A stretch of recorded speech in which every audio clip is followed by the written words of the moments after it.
All right, guys, it's time for the almost bi-weekly round the horn that I call the community cast.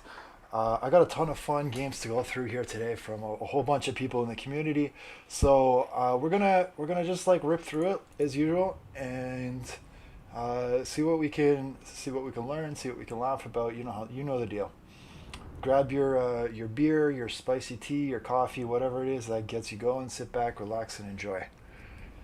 First game we got Master Boo Boo, Boo Boo, going up against Lustrian Soldier. So let's take a look. I think it's the first replay I've received from Master Boo Boo. I'm not sure. Maybe he changed his name and it's someone who I know, but I don't recognize his name here. But we'll check it out. So what does he have? Some Wild Riders.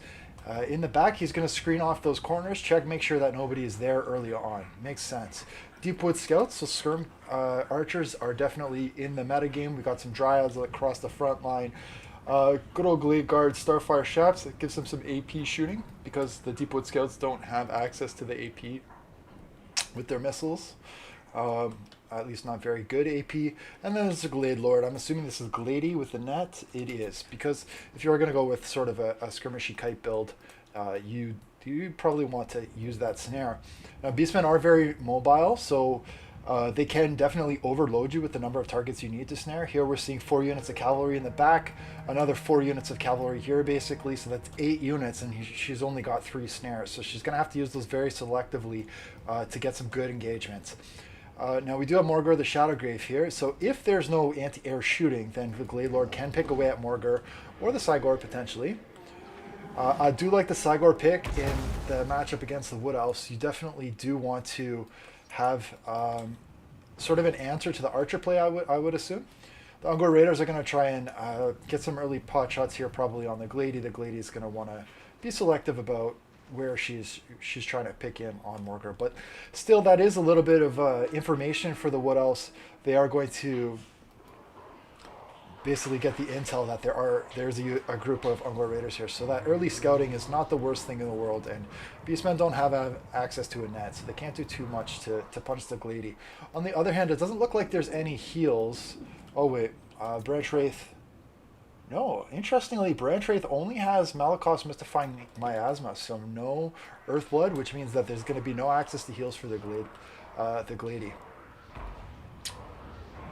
Picking away at Morgur is a little bit risky if you are taking missile fire in return, because you got to remember Morgur does have access to regeneration, so it's going to take a little bit. It's going to take a while to really chip him down. I'm going to fast forward here because obviously it's a very methodical start. Actually, it looks like the shots are going into the Eye of Morrslieb, so sort of trading shots with the Eye of Morrslieb and getting picked at by the Ungor Raiders.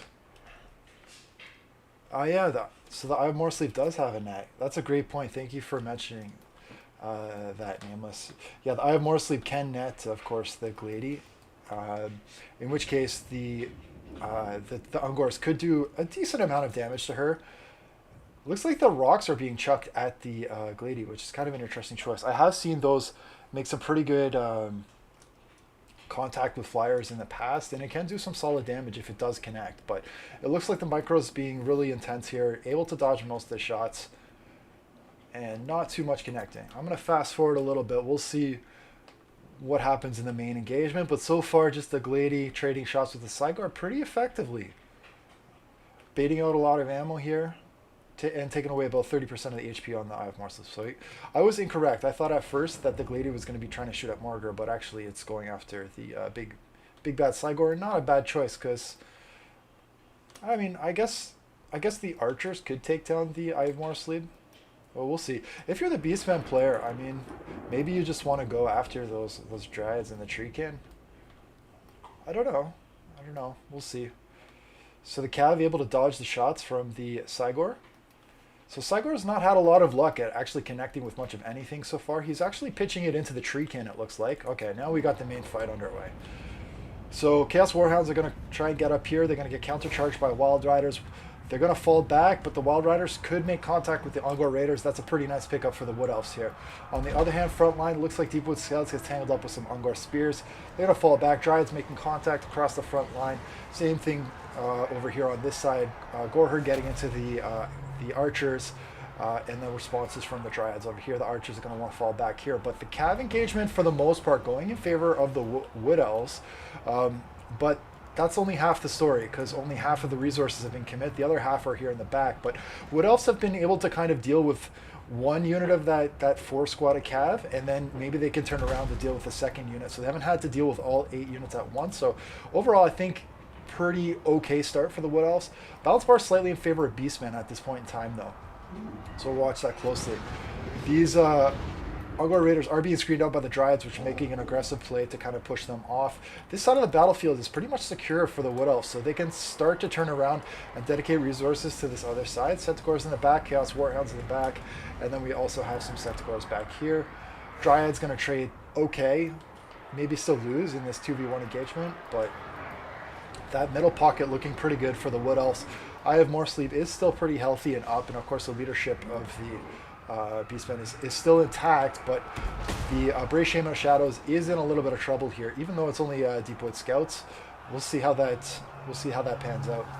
Lady has run out of ammo at this point in time. Centaurs have been broken off. Chaos Warhound's going to tangle up his Deepwood Scouts over here. In the back line, some Cav have been pulled to deal with these Centaurs and the Chaos Warhounds, who were trying to get in a rear charge here. And I think their pathing was maybe just a little bit too wide here. They could have gone maybe a little tighter to get there a bit earlier, and they could have maybe delayed that first engagement here with the Cav until that second unit had kind of gotten into position. I think Beastmen were maybe a little hasty on that first fight. Okay, so comment here from Nameless that maybe they could try and trade shots with the Glade Guard. I mean, that could work. Nice pendulum going down here. That's probably going to break a unit of Glade Guard. No, they are hanging on. Wow. Okay, so not too worried about the pendulum, but yeah, these Dryads are right up in the shade of these Ungor Raiders. They've been completely screened out. 2 units of Ungor Raiders. At the very least, those Ungor Raiders could have split up, I think. Eye of More Sleep is starting to take a little bit of damage here from the Archer fire, but these Dryads who have been doing so great on the flank here are starting to collapse, and the midline is being pressured, but we'll see how things go there. Chaos Spawn have been summoned from Morgur's proc. Branch Wraith has been beaten down, but I think the Brave Shaman is also gone at this point. Oh no, Brave Shaman hanging tough in there. So a little bit of pocket here for Beastmen, still strong.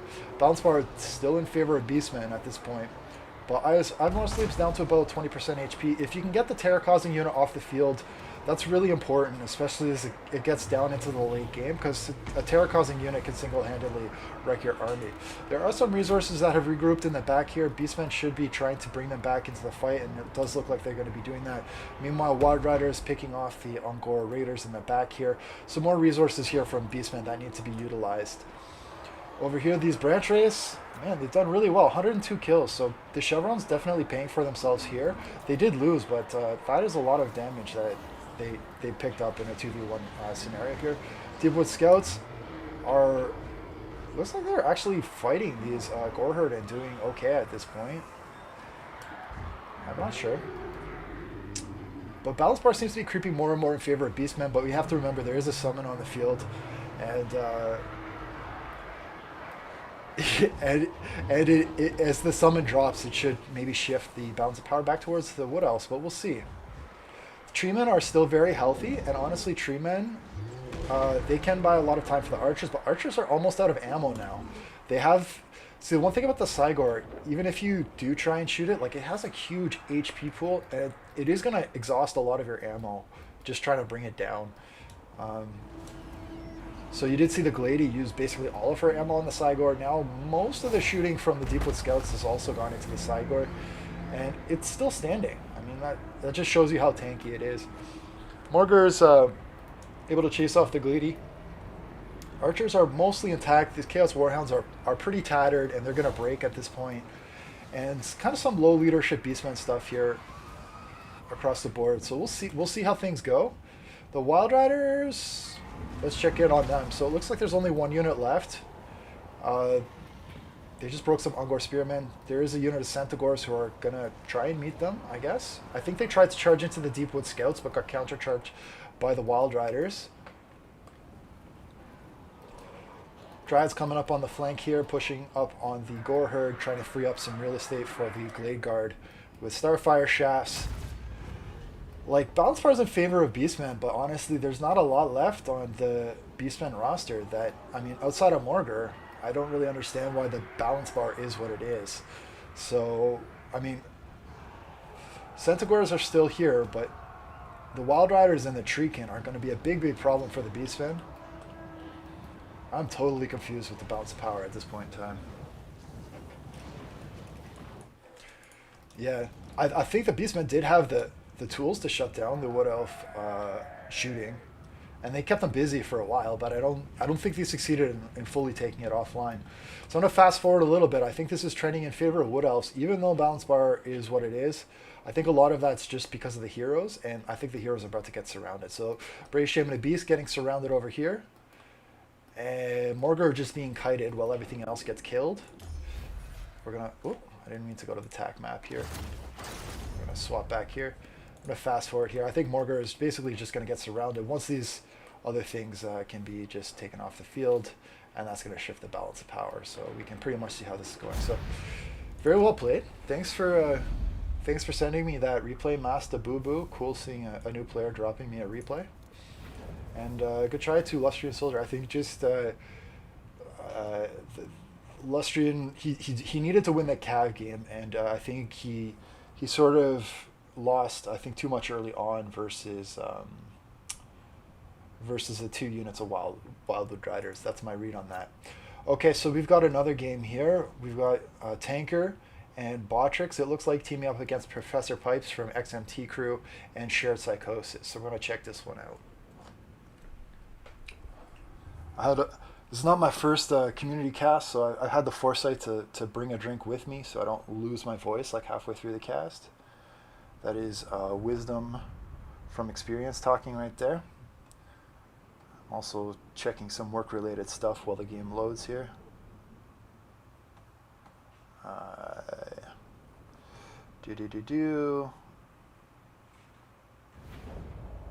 Yeah, we're good. All right. So what do we have here? We got Skaven, we got Vampire Coast, our counts.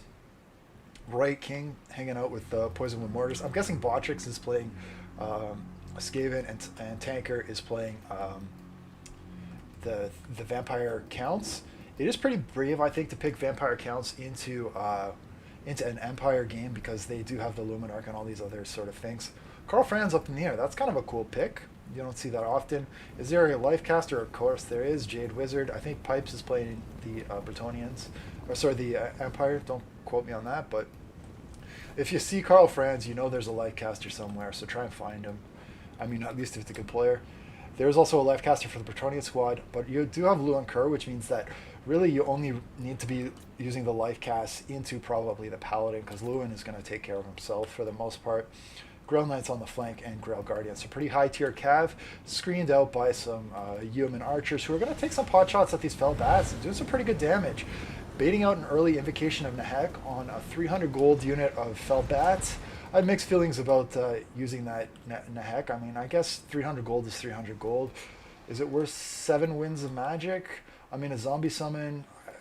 I forget how much a zombie summon is in terms of Winds of Magic. Let's take a look. Let's take a look at that really quickly. So zombie summon is 4 Winds of Magic, and that's 400 and that's 100 gold worth of value for a unit of zombies. And then so I guess a Nehek, where's Nehek? Yeah, 6 Winds of Magic for 300 gold. Yeah, it's probably worth it. It's probably worth it. Over here, Empire Knights getting killed by some Giselle sharpshooters. They have revealed themselves though now, so Karl Franz will be on the lookout for that. We're gonna have to keep our eye closely monitoring to see how that goes. Shared Psychosis pushing up here on the side. It does have a pretty nice screen of peasants there. So we'll see. Peasants versus zombies is a classic matchup. I always enjoy watching them play a game of chicken. Empire Knights over here pushing the flank.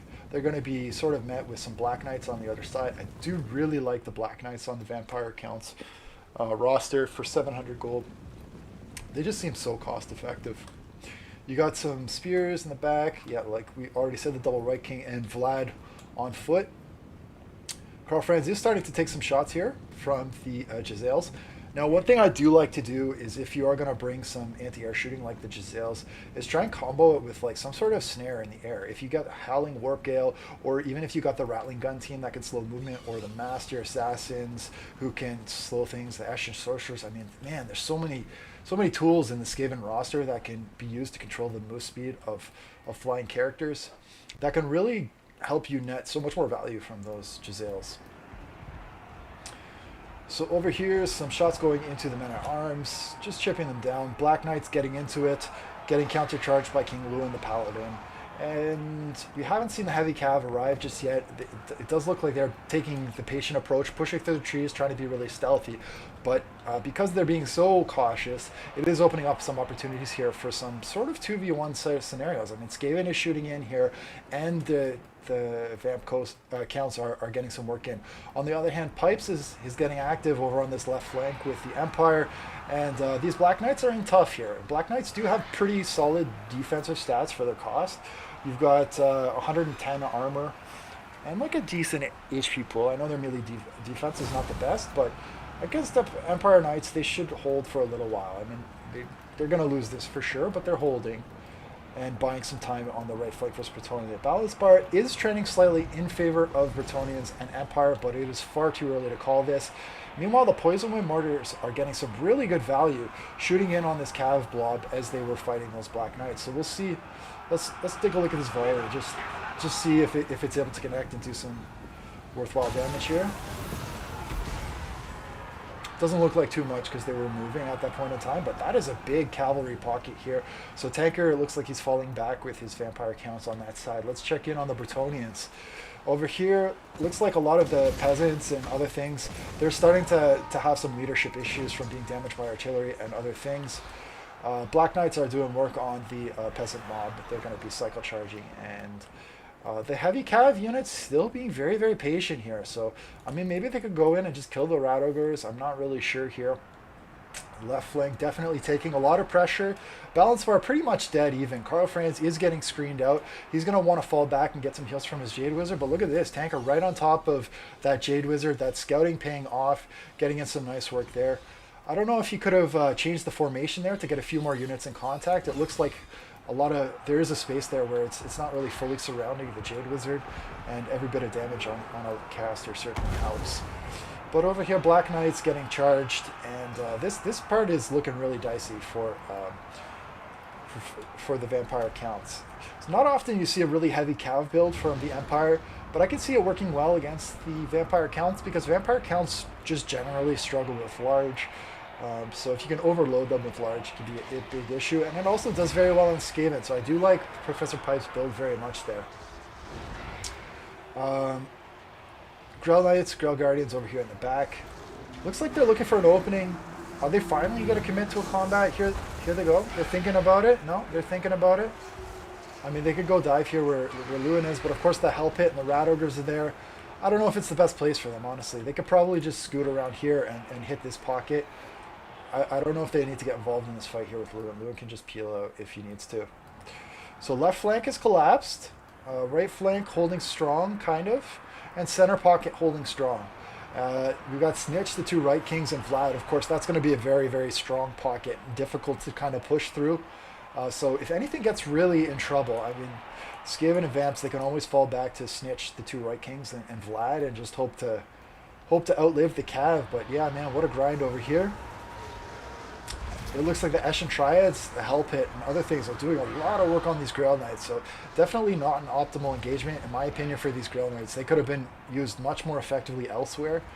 A lot of the frontline infantry is starting to crumble, though, for the Vampire counts. And I think it just shows you how poor, I know they're outnumbered, but it just shows you how poor the Vampire counts infantry is. You'd think like Fear and whatever might tip the balance against low tier Bretonians, but nope, not even. They are crumbling just to a little bit of Overwatch fire from some Yeomen, and then Peasant Mob and Men at Arms. But yeah, Warlock Giselles are, I don't know what they're shooting at. They're all over the place. They're madmen. I think they're shooting the Cav. I think they're shooting the Grell Guardians. It's a nice target.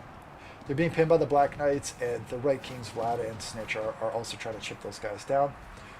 Some cycle charging over here into spheres. Balance bar still in favor of pipes and Bretonnians. Lewin Kerr will be power healing in the air. How is Franz doing? He's back to full health, so he did receive the heal from his life wizard. It looks like the Felbats were broken off. Probably some Cav came back to rescue the Jade Wizard. Interestingly, the Jade Wizard is on foot, so opting to go really cheap with that healing battery. Sometimes putting them on foot, it also protects you from like a large unit just going over and just killing them quickly, because the tends get knocked around a little bit. So, yeah, Lewin's in here tough with a bunch of chaff, but some Eshin Triads are showing up, as are the Rat Ogres. That's going to be a rough situation for Lewin. He's going to want to get out of there quickly, and he will definitely do that using his big booty. I don't know if his leadership gets too low. I think his HP stops regenning. But once he gets up in the air, I think his leadership will go high enough again, and he should be okay to regen. And of course, he does have the Damsel of Life, so in a pinch, he can still get some heals there. Hellpit Abomination's taking some shots from the mounted yeomen. He's getting a low on HP and leadership, but is it? No, it's not. It's not unbreakable. But anyway, I think it's probably going to be able to soak the rest of those shots from the yeoman as long as it doesn't get like surrounded and bursted down by other things at the time. Giselles are still going strong, and they are shooting in on Karl Franz. Karl Franz has decided to try and alpha strike Vlad, which is, in my opinion, is the wrong decision. He should just ignore Vlad, go take care of these Giselles and other things, or even kill the Right King. But something's got to shut down these Giselles. I mean, he's got tons of cavalry to do it. I don't know why he's got 3 units of cavalry balling around one Right King. It doesn't make any sense. He should be pushing 2 units of cav through here, shut down the shooting, and then let Karl Franz to do the rest. I mean, so I think a bit of a misplay there. Okay, here comes the cav. It is pushing through here, but just way too many resources being used on this Right King. It's just not worth it. Looks like Vlad is able to interrupt and distract these Knights of the Blazing Sun. So again, I mean, so much value coming from the shooting here, and that could have been easily avoided had the Empire Knights just dove. And look, because of the shooting, they're actually all routing. So a big mistake there by the Empire, in my opinion.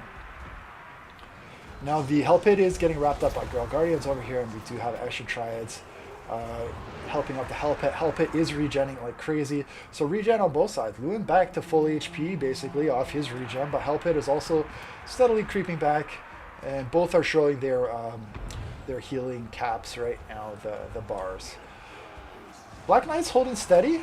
They've been holding the line. 154 kills on these Black Knights with lances and barding, and 73 on this other unit here. Does Vlad have any winds of magic left in the tank to stabilize the leadership of these guys and lift them up? I'm not sure. The nice thing about Invocation is it can bring unit models back to life. Giselle's shooting into Karl Franz, but it looks like they just ran out of ammo. And here come the Empire Knights to make it official, but at this point it's irrelevant because they're, like I said, they're already out of ammo. So the question is, what's going to bring down Karl Franz if there's no more ammo left in the tank and you only have Lords on foot? At this point, you have to kill the rest of the army and hope that they just rout. It's not really obvious. Balance bar's still dead even here. I think Snitch is going to have to do some heavy lifting late game, so we're going to have to watch him carefully.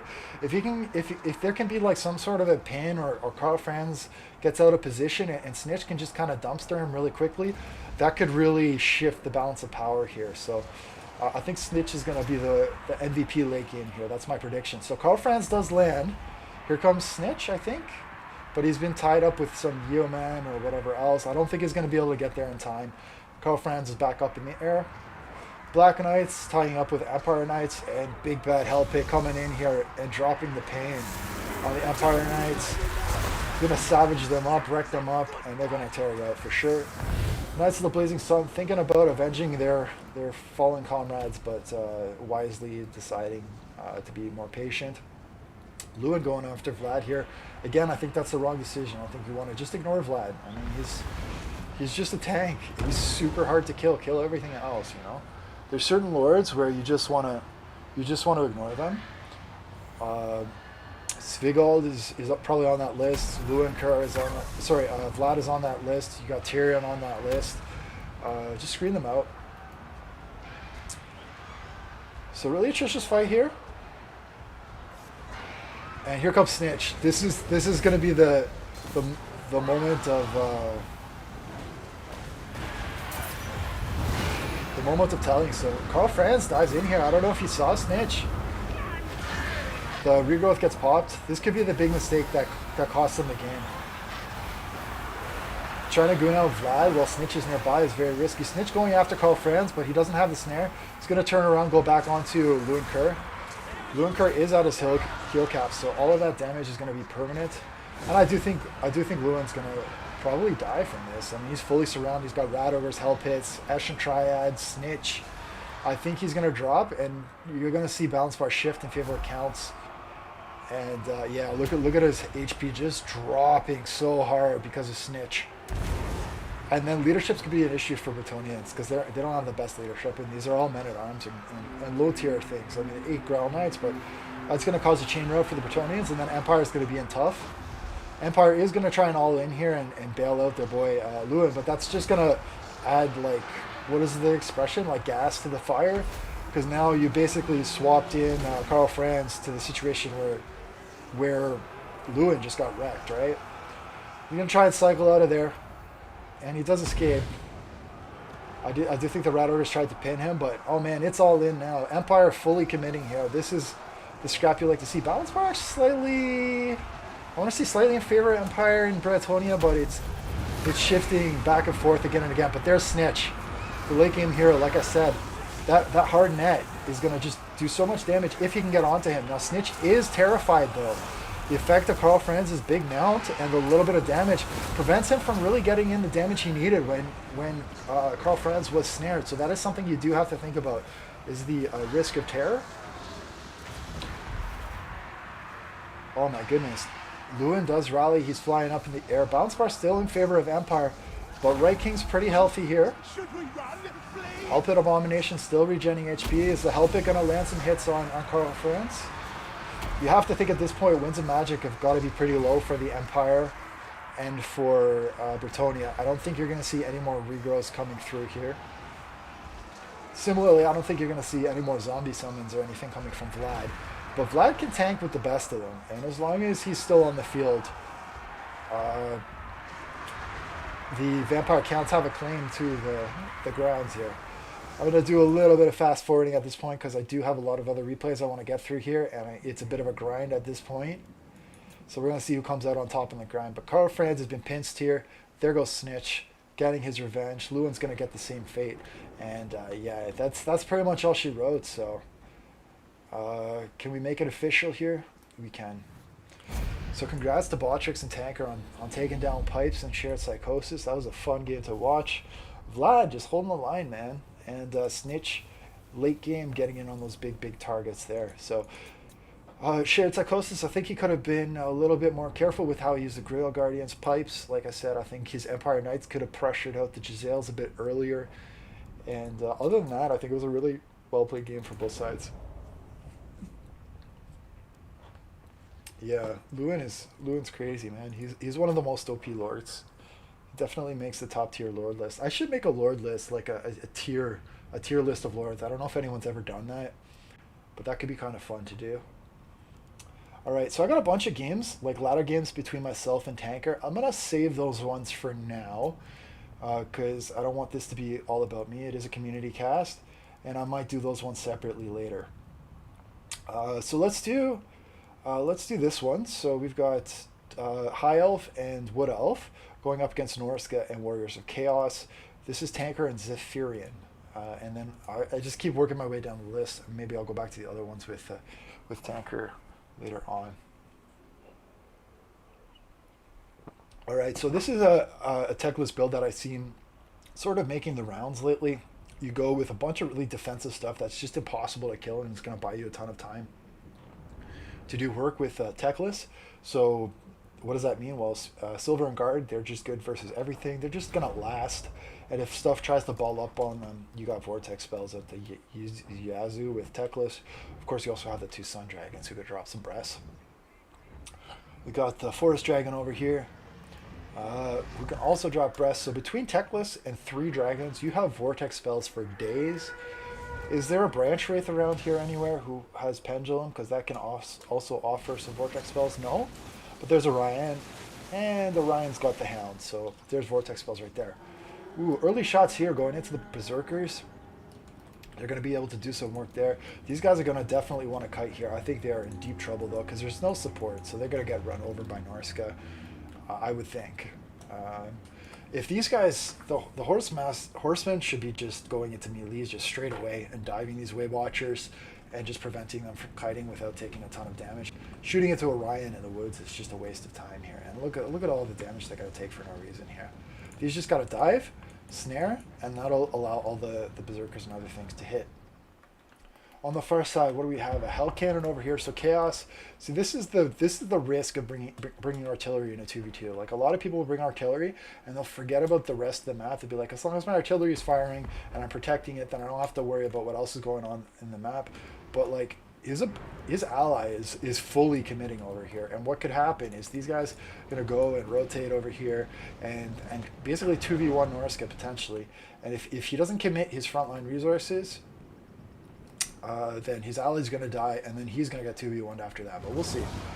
Definitely Norska has the potential to do a lot of work here, but not really an organized attack here. The Manticore is going in solo. He's going to get shot. It's a rush, but it's not a very like well thought out rush here. These horsemen have got to be the ones tagging the skirm cav so that the infantry can reach them, and they're getting screened out by one Orion unit, which is definitely a misplay, I think, on the Norska. So Teclis is going strong here with his 2 Sun Dragons.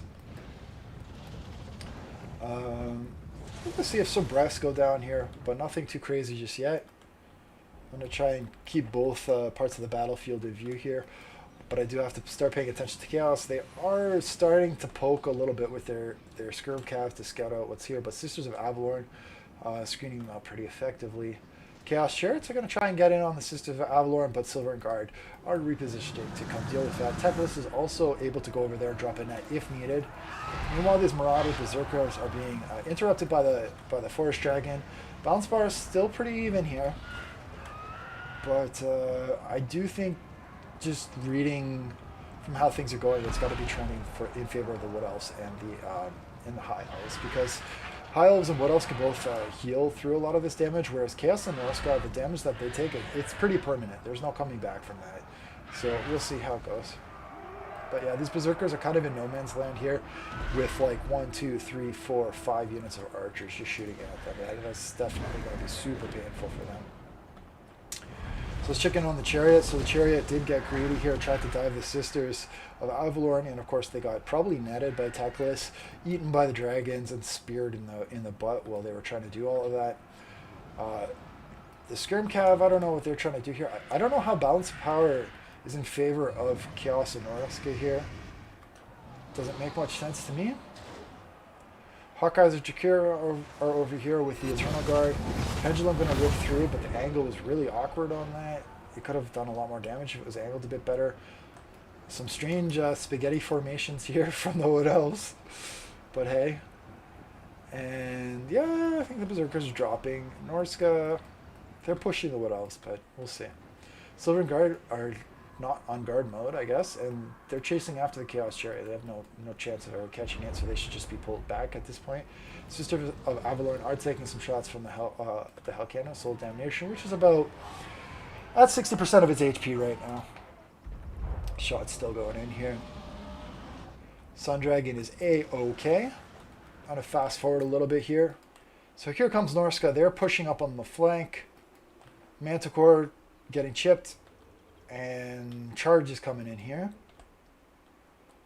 Teclis and the Dragons are going to go after the Ice Trolls, I think, which is a great choice, because Ice Trolls, oh, and the Scrims.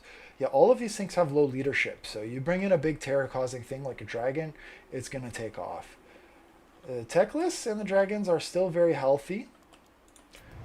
I'm going to slow down a little bit because there's a lot going on here. So frontline engagements, Chaos Marauders up against Spears, Chaos Chariots over here.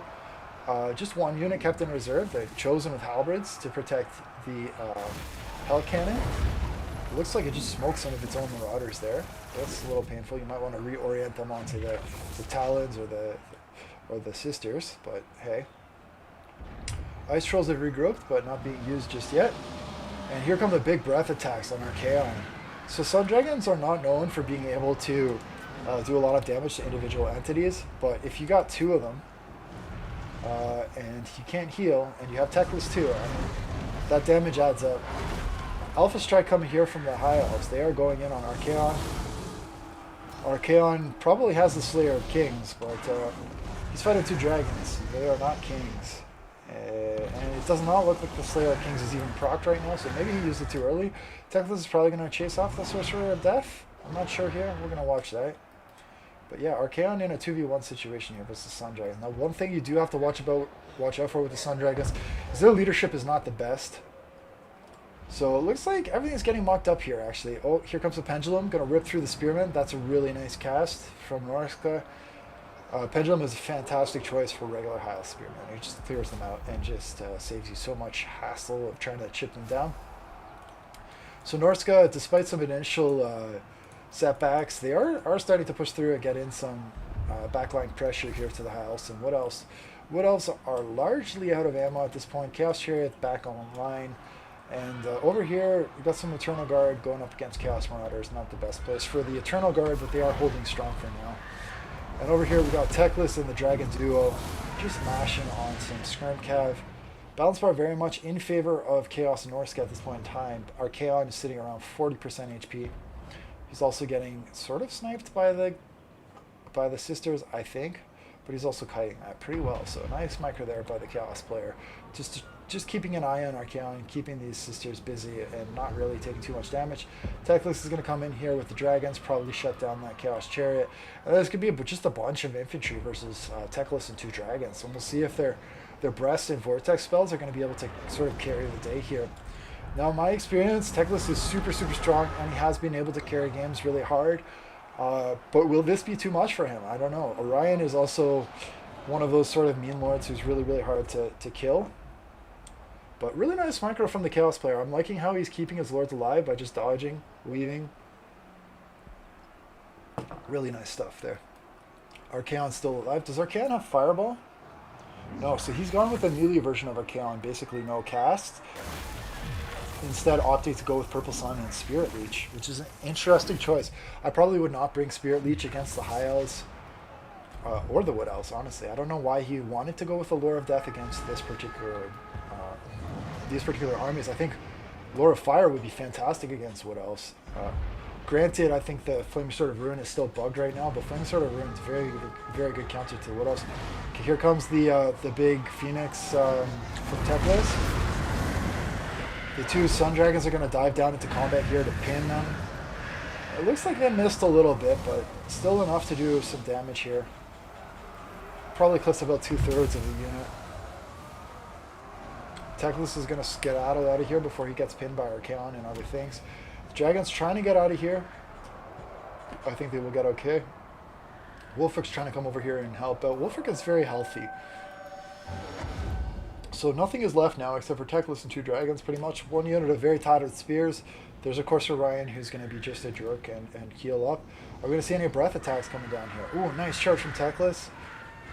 Chunking Archaon down to about 20% HP. So, the guy, oh wow, that breath attack literally went straight down. I wasn't sure if the angle was going to work there, but it did. Breath attack number 2 on Archaon. Is that going to end his day? Maybe not. So does Archaon have immune psychology? He does. So he is going to hang tough there against the dragons and Teclis, but I think one more charge should probably do it for him. He's wavering. He does get out. But Chosen with Halberds are there to protect him. The Chosen should do some pretty good damage on the Sun Dragons, but if the Sun Dragons can fall back and get the heals from Teclis, that's going to be big. And Teclis can, of course, chase these guys. Now, Teclis doesn't need to land. I mean, he can if he feels greedy, but all he has to do is fly over top / behind the Sorcerer and Archaon and just make sure that they get off the field. But yeah, there's not much infantry left. I mean, the Silver Guard are here. There's another unit of Silver or Spearmen here. But if that dies, then the High Elves are going to have to land. Well, there was Orion, though. I don't know where Orion's gone to. Is he dead? Did Wolfric kill him? Let's check the attack map really quick. Is Orion left here anywhere? No, Teclis. I think Orion's died. He must have got mobbed over here. Archaon, he does rally and he survives in the tree, so I think that's a bit of a miss from Teclis. Probably Teclis should have prioritized Archaon over the Deathcaster. Interestingly, the Deathcaster must have tried to cast a Spirit Leech on the Sun Dragon, and that was just too much to it shattered his nerve. I don't really like that. I wish they would fix that. Like, I mean, if the Deathcaster has no risk of like dying. I mean, he wasn't going into combat, but it still affects his leadership. That's kind of weird. If you're not in combat, I don't know why it should affect your leadership. Like shooting on something or casting a spell on something shouldn't affect my leadership. We got a big old death ball here from Norska and Chaos. Now the High Elves are just going to try and pick away the leadership and the important elements here. Charge going in, doing a lot of damage on the Fimir Bithlian, who was not standing next to Wulfric at the time. He's going to dodge the shot mostly, but it's enough that a lot of damage goes through here. Now it's Teclis and Dragon Boys. Now we have seen all three breaths come through from there was the last breath from the Sun Dragon. So no more breath attacks left, but Teclis is a vortex machine on his own. And with these guys, you know, if they're able to pick away at the flanks, I think they could do it. We will see. Spearman just hiding in the woods here. So Norscan and Chaos have got to find that last unit and kill it without getting picked away by Teclis and Co. So I'm going to give this a chance, see if they can pull it back, but I would not be shocked if Teclis and the Sun Dragons can pull it back just because of how powerful Teclis is. But still, the Chosen with Halberds are going to be an issue. I mean, if you only have... Oh, I was wrong. There was another breath there from the Sun Dragon. Oh, wow. 3 charges here. They break off everything else. Leadership penalties from being charged in the rear and other things. Breaks off most of the things. And the Terror did kick in on the Chosen with Halberds. So... big scary unit here like this, no immune to psychology. They are vulnerable to terror routing.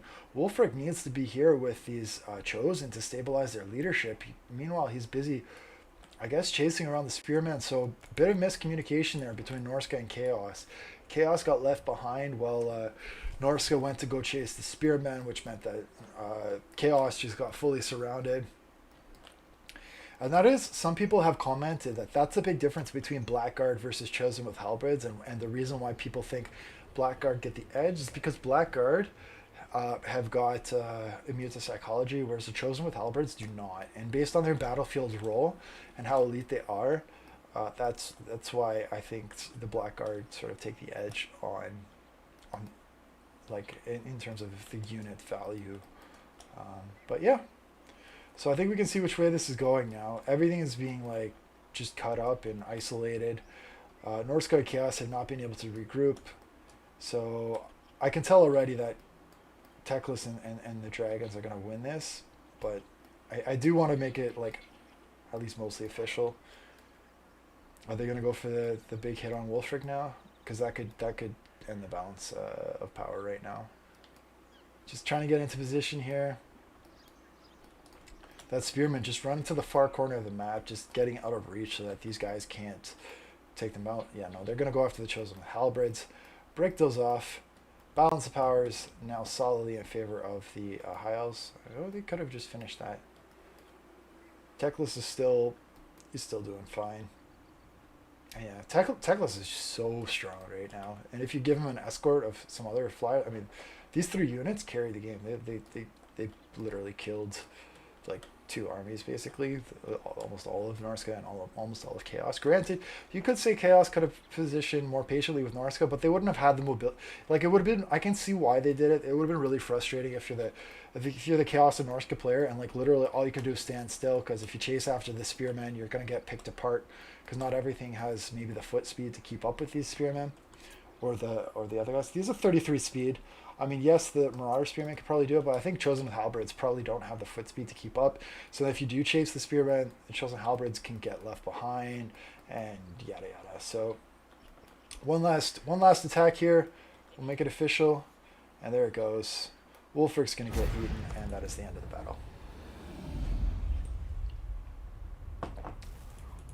So congrats to Tanker and Zephyrian on the win. Jacob and Panda.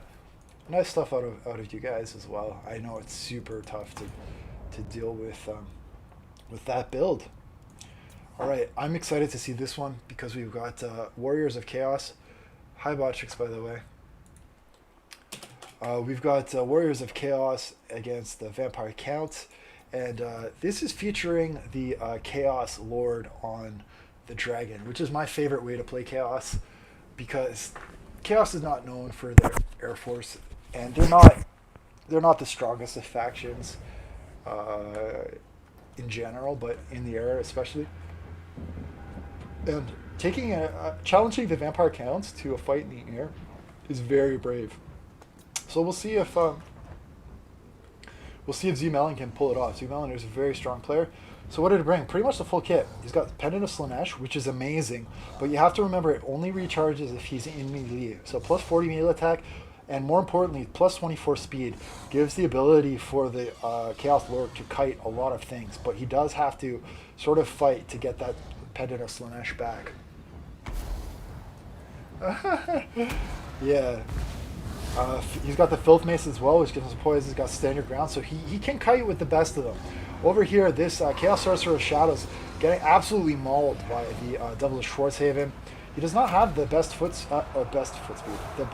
Oh wow, 100 speed. So actually, most Manticores are around 80 speed. I didn't realize that this guy could get up to 100 speed, but I guess he does have that evasion ability, so it makes him a little bit swifter than your average run-of-the-mill Manticore. But Devil of Schwarzhaven 92 speed. And more importantly, the Felbats 110 speed. 110 speed on those Felbats. Probably going to screen this guy out and just make him ineffective. But here comes the big 1v1 fight that we all wanted to see. Blood Dragon, Vamp Lord going toe to toe with the Chaos Lord on the big ass Chaos Dragon. And look at these stats: 730 weapon strength, 68 melee defense, 49 weapon strength with poison, and he is beating the brakes off of the Blood Dragon Vamp Lord right now. Absolutely crazy. Now, of course, the Blood Dragon Vamp Lord can heal up a lot of that damage, and he's got the long-term regen with the just inherent regen. He doesn't even have to use Winds of Magic. So, if the Blood Dragon Vamp Lord can do some damage and then kite, then he'll be okay. But man, the Chaos Lord has not taken any damage at all. That is absolutely crazy. I don't know if that's just a little bit of luck from the RNG, but now he is in a bit of a trouble here because he is no longer in a 1v1 situation. He's taking damage from the back from the Devils of Schwarzhaven, but because they got pulled off, all of a sudden the Chaos Sorcerer, not in the worst of situations, and now the front lane engagement has taken off. It is underway, and you have to imagine that this is going to favor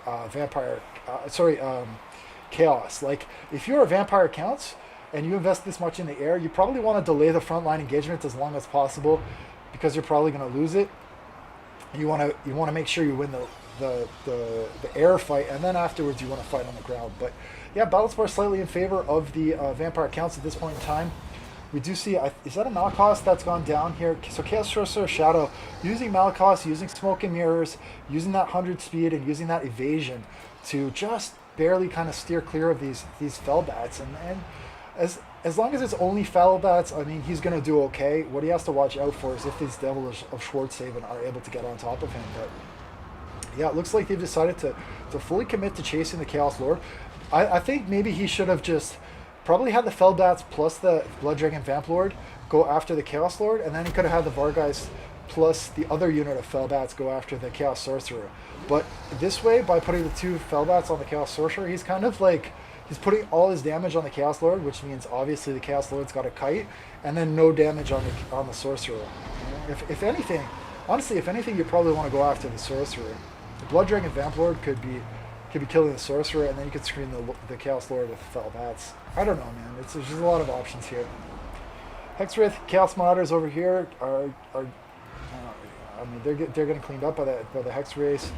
And the grind is real. The Corpse Cart is helping out these Graveguard with great weapons. I don't often see a lot of Graveguard with great weapons, but maybe they do have a place in the matchup against Chaos. I'm not really sure here.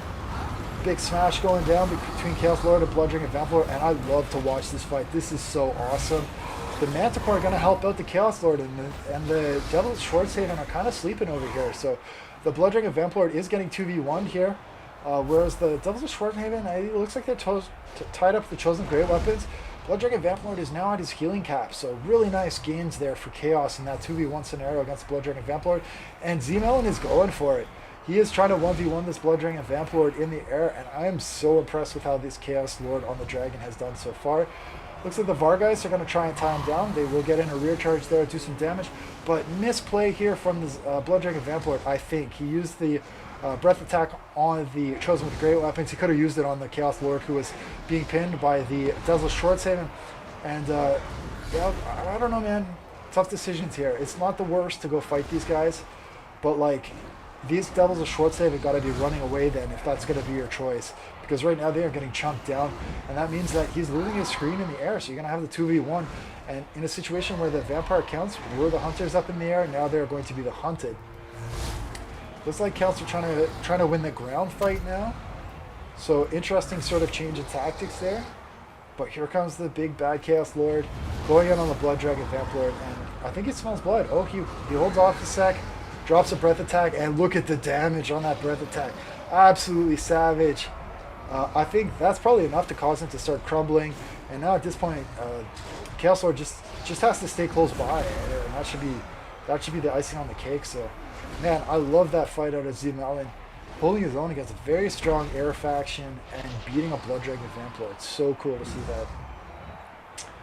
So there's one unit chosen with great weapons left on the field. Interesting to go so high tier against Vampire Counts with the infantry. Honestly, I didn't think you would need to go so high tier, but yeah, they held their own. They killed pretty much everything. And I think it's cleanup time now. Just kill the corpse cart, and everything else should pretty much crumble out. And of course the chill race, hex race, whatever. So yeah, we good. One more big bad breath attack, and it is it's still not official. Wow, this is the grind to the finish. I guess because the Chaos Lord is so low on health. But can these Chosen with Great Weapon hold on? They can, with one last breath attack from the Chaos Lord. So that was super awesome. Thanks for showing that, Z-Melon. I love watching the Chaos Lord on the Dragon put in some work. He is underused. He's good. He doesn't get a lot of support up in the air, but he's really good if you can keep him up. And you don't have to worry too much about shooting, which is nice against counts. You don't have to. Did I showcase this one already? I think I might have. So I'm going to skip those ones. I think I might have done those ones. Skaven Dark Elf. It's for Tomb King Coast.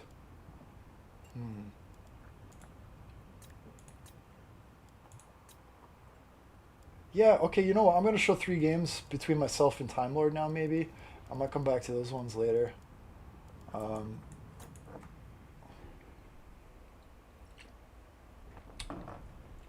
So first game, we're playing on Empire Unfortified. One of these maps that has a lot of tree cover. I'm rocking Chaos, he's rocking Tomb Kings. Time Lord has left most of his shooting at home. He's trying to playtest this build with Khalida. So, I've got some Manticores. I've got a Monstrous Infantry build. Why did I go with a Monstrous Infantry build? Because I wanted to shut down a lot of Chariot play from the Tomb Kings. And I figured they'd probably be okay not to get shot up too much on this particular map. So, and they can also soak damage. Trolls, they do have the regen, so I have 5 units of Trolls and 2 units of Chaos Spawn in the back, plus the Manticores. We've got Necro Knights here, and Necro Knights here. A Chariot, Necrotech, Queen Khalida, a Lich Priest of Death. Not a bad choice for the Chaos. Fortunately for me, I brought Svigold. So Svigold is sort of a counterplay to a Priest of Death, because you can Spirit Leech Svigold, but he's just going to regen it back up. So that means, yeah, I got pretty much have to use Spirit Leech on something else. These Skelly Horsemen are going really, really wide here. We're going to see if they got any use. I'm going to play this one mostly on fast forward because I want to get through some other replays. So early on, Necrotech is going to be chased around by the Exalted Hero and so this Monstrous Infantry, and the frontline engagement over here is going to go, no doubt, in favor of Chaos. Over here we got a big mashup, bunch of Necro Knights going toe-to-toe with like basically a Chaos monster build. So you got Trolls banging it out with Chaos Knights. Exalted Hero going to come in here, support the leadership of the Trolls. And don't forget, Svigold is also here. He's going to be dropping the Stand Your Ground buff, which is going to help to secure the leadership. Kalita's doing what she can, dropping the curse. A lot of stuff is starting to break here, but on that far flank, the Monstrous Infantry and Chaos Warriors have just massively outclassed the Tomb King Infantry. They're going to start making their way over here. Some rear charges are going to come in from the Skelly boys to just kind of lock them up and delay that, but one of the units at least is going to sneak through here, and that's going to be enough, I think, to tip the balance of this fight in favor of Chaos. So the grind is real. It's going to chip down on the Tomb Kings, and that should lead to a victory for Chaos. So that was the first game against Time Lord. We played 3 matches, and I think it was basically testing this Kalita build. So I'll show you the other games. We'll see if he does any better on those ones. So Time Lord is very much the type of player who likes to take a build, tweak it, try it again, tweak it again.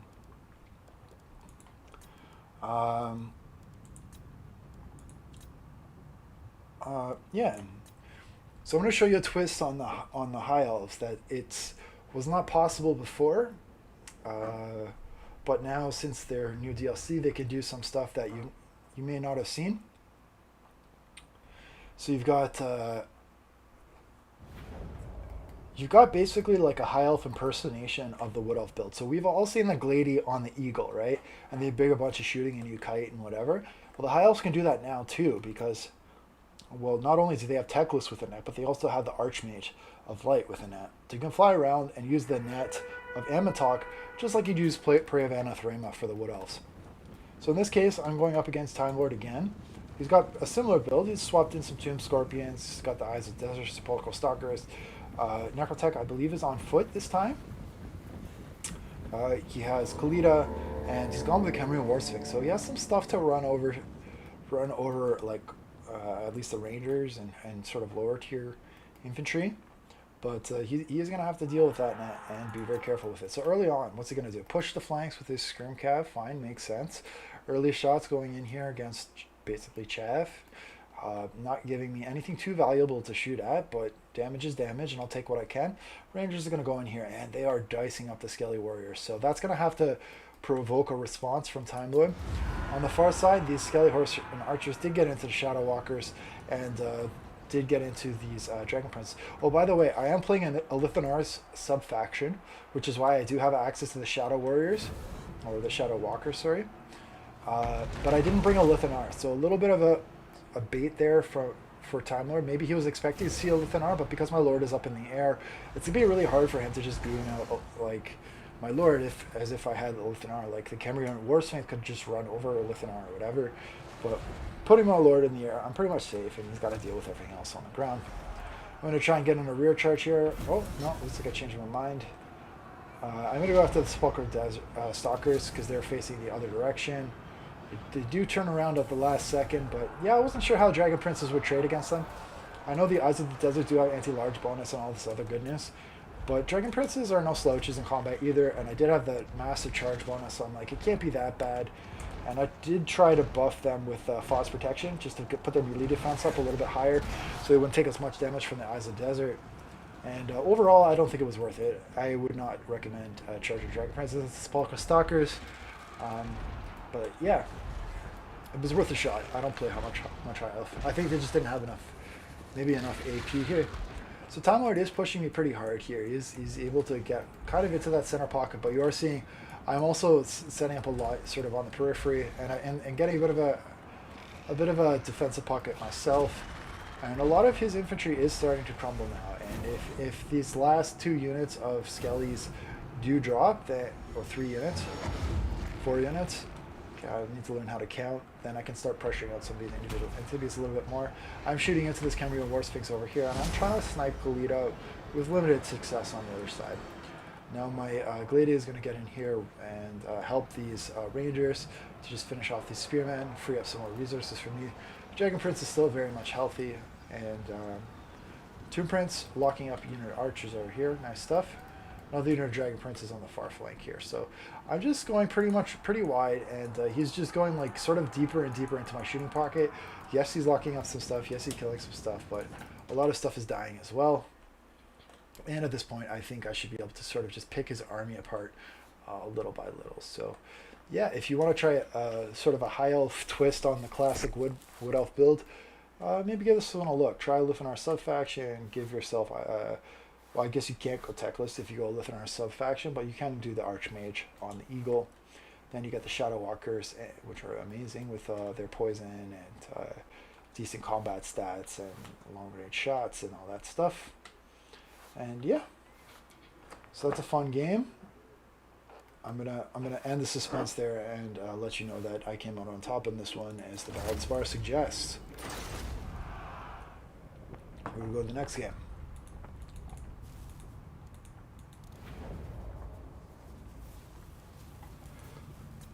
All right. I think I have one more here with myself and Time Lord. I got one here from Time Lord with laser too. I don't really remember what that is, or if I showed it already. Let's do this one. Oh, I'm playing Vampire Coast. I don't often play Vampire Coast, so we'll see. So I've got Harkon, I've got Vampire Fleet Captain, 2 cannons. Against Tomb Kings, I figured that the carronades would be pretty good. Some bombers for Chaff, some handgunners for Chariots, and then the deck droppers, which are, I think, just MVP units on the Vampire Coast roster. They give you so much versatility. They give you that ability to scout. They never rout. They'll only crumble. Time Lord actually surprisingly choose to leave all of his shooting at home, not wanting to challenge the Vampire Coast to a shootout. I don't know, like, if Tomb Kings goes all in, how they would trade versus Vampire Coast in a straight shootout. Both are very good shooting factions, but I guess the ability to heal for the Vampire Coast maybe tilts it slightly in my favor. I'm not sure, but early shots from the carronades going in on the Shopti, because that's all I could shoot at. Looks like Time Lord is going to race over to the safety of the woods here to try and protect his Ushapti from some of those carronade shots. And he doesn't see anything in the way of chariot play that could maybe or cavalry that could interrupt his infantry. So probably he doesn't feel like he needs the mass of those Ushapti to kind of brace his front line. And of course, in a pinch, he could bring over those Nehakara horsemen to secure things. Now I do have Luthor Harkon. I am looking for the Lord, because I do want to start picking away at Khalida if I have the opportunity. But Khalida wisely hiding in the trees, at least for now. So I do have to find her. So I'm going to send one unit of deck droppers over here to scout these woods and maybe start picking away at this cav. The other unit I'm going to bring over here and see if I can find Khalida. I'm going to fast forward a minute here. So I am going to be able to see in here in the trees, and no anti-air shooting from the Tomb Kings, surprisingly. So that means I get free reign to pick away at whatever I want on the Vampire, on the Tomb King roster here. Still, maybe haven't found their Lord, but these deck droppers doing a lot of work here on these Ushapti, and this first unit is close to crumbling. Now I did put my my guns into guard mode, so they should be able to fire even though they are in melee. And yeah, now finally I'm getting in some shots on Khalida like I wanted to. I'm also shooting the cannons in here. I don't know if they're on Khalida or the Shopti, but yeah, Time Lord, nice play there with the light cav, shutting down both of the carronades. Vampire Fleet Captain just scrambling his ass off, trying to help out. I do have animated Hulks in the background, in the back here, and with that full surround, it's going to be kind of a trade. A carronade is what, 600 or 700 gold. Nehakara horsemen are also 600 or 700 gold. So honestly, trading Nehakara horsemen for one carronade, it's kind of an even trade. Even if I do lose the carronade, you're like, oh, that's so bad. But I think you got to be careful not get too greedy here. Like, if you hit the carronade with the rear charge, great, but then just pull out. Like, you can't afford to lose them afterwards. He does do that successfully here with this carronade, and it was enough damage that this is crumbling anyways. Like, he didn't need to stay in combat over there. Meanwhile, Khalida's getting absolutely wrecked by these deck droppers and Luthor Harkon. And Luthor Harkon's going to be dropping debuffs across the line, along with the Fleet Captain, who does have the taunt ability. So don't forget that debuff is going to be helping me just to stay alive a bit longer. But front line largely collapsing. These bombers are sort of trading attritionally with the Skelly Warriors. Sort of a limp charge coming in here from the deck onto the deck cam mob. They're going to get They are going to screen for this Karenade, which is still crumbling, but also still firing, I guess. I do have a little bit of a shooting pocket here, kind of regrouping, and they're going to be chipping away at the Skellies, Horseman Archers. And over here, there's just like big Death Blob is going to cause me some issues, but it is getting chipped away here by Harkon and other things. So fast forward a little bit here. As you can imagine, all of this stuff is going to get ground out, but leadership is going to be an issue for Tomb Kings once that breath attack goes down from Harkon. And yeah, like these guns are still firing freely. So now it's really Harkon, some deck droppers, 2 units of guns, and not a whole lot else against sort of an infantry blob supported by a Tomb Prince. And there is also a Tomb Scorpion in here, which looks like he just dodged a breath attack there. Or maybe I tried to cast it on the Tomb Prince. That was weird. I almost saw 2 breath attacks go down there. Maybe you guys caught that. I'm not sure. But a lot of this is going to get sort of rear charged. Harkon coming in here. And I do like Harkon versus Tomb King because I know they can bring Bone Giants and other things, but he does have, like, the breath attack does magic damage. He shuts down a lot of the magic damage on the Tomb Kings. He can regen through, like, Ushapti shots and other things. So as long as you're not, like, sloppy with your micro and allowing yourself to be hit by Bone Giant shots, I think Harkon can get you a lot of value in this matchup. And I think here he certainly showed what he can add. So he did run out of ammo and had to get his hands dirty here eventually, going up against the Necrotech and the other things. But with the support of the fleet captain there, he did all right in the end. So we'll play into Time Lord. That was a close match there. What else do I have in the old bucket of tricks here?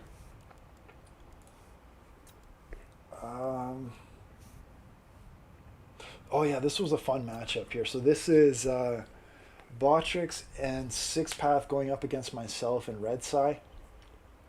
So I think we played maybe 2 games. This was the second game. It was the closer of the 2. It was really fun. So Botrix pretty wide, mostly Goblin build. He does have some Orc Biggins. He's got the Night Goblin War Boss, which is my favorite greenskin pick, of course, because the War Boss has the Tormentor Sword, the almighty Tormentor Sword. And then for the Tomb Kings, being played by Six Path, you've got your Ushapti Great Bows, you've got the Necrotech, the High Queen Khalida, Casket of Souls in the back, Sepulchral Stalkers ×2, Skelly Horsemen, and a pretty standard front line. So nothing too crazy from the Tomb Kings. There is, of course, the Almighty Knight of Amantok from the Lich Priest, which is super good choice against Vampire Counts. Yeah, so let's see how it goes. So Red Sai is pushing in aggressively into the woods, going up against 4 units of Squigs with 1 unit of Wild Riders. Honestly, if the Squigs just spread out, they could kill the Wild Riders, but of course the Dryads are in hot pursuit. Can kind of even things out. Yeah, here Botrix is opting to take the fight, and yeah, 4v1. There's no way those Wild Riders are going to hold versus 4 units of Squigs. Squigs are not pushovers in combat. But here comes the Blade Lord trying to even odds a little bit here. Terra is a big issue for Squigs, so if you're going to break Squigs, you might want to support them with the Goblin Big Boss so that they don't get Terra routed. You're going to see a lot of... I mean, basically, you have to abandon this fight just because of the presence of Terror here, and that means that's going to be more free damage from the Wild Riders. Pushing in, like, literally hounding them, not letting it get free, poking them in the butt. But here comes the 5th unit of Squigs. So if 4 isn't enough, then go with 5. They can spread out here a little bit and maybe try and create a bit of a pocket. I do think they are balling up a little bit more than they need to. Let's check in on the other side. So for myself, I'm just pushing up with my Vampire Infantry. I'm taking some shots here from my Skeleton Spears, nothing too crazy. Black Knights gonna go up towards the side here, but Sepulchral Stalkers are in a pretty good defensive position to screen them out. Vorgolf also positioning on the side here, but no opportunities just yet for me on the right flank. Over here, it's hot and heavy between the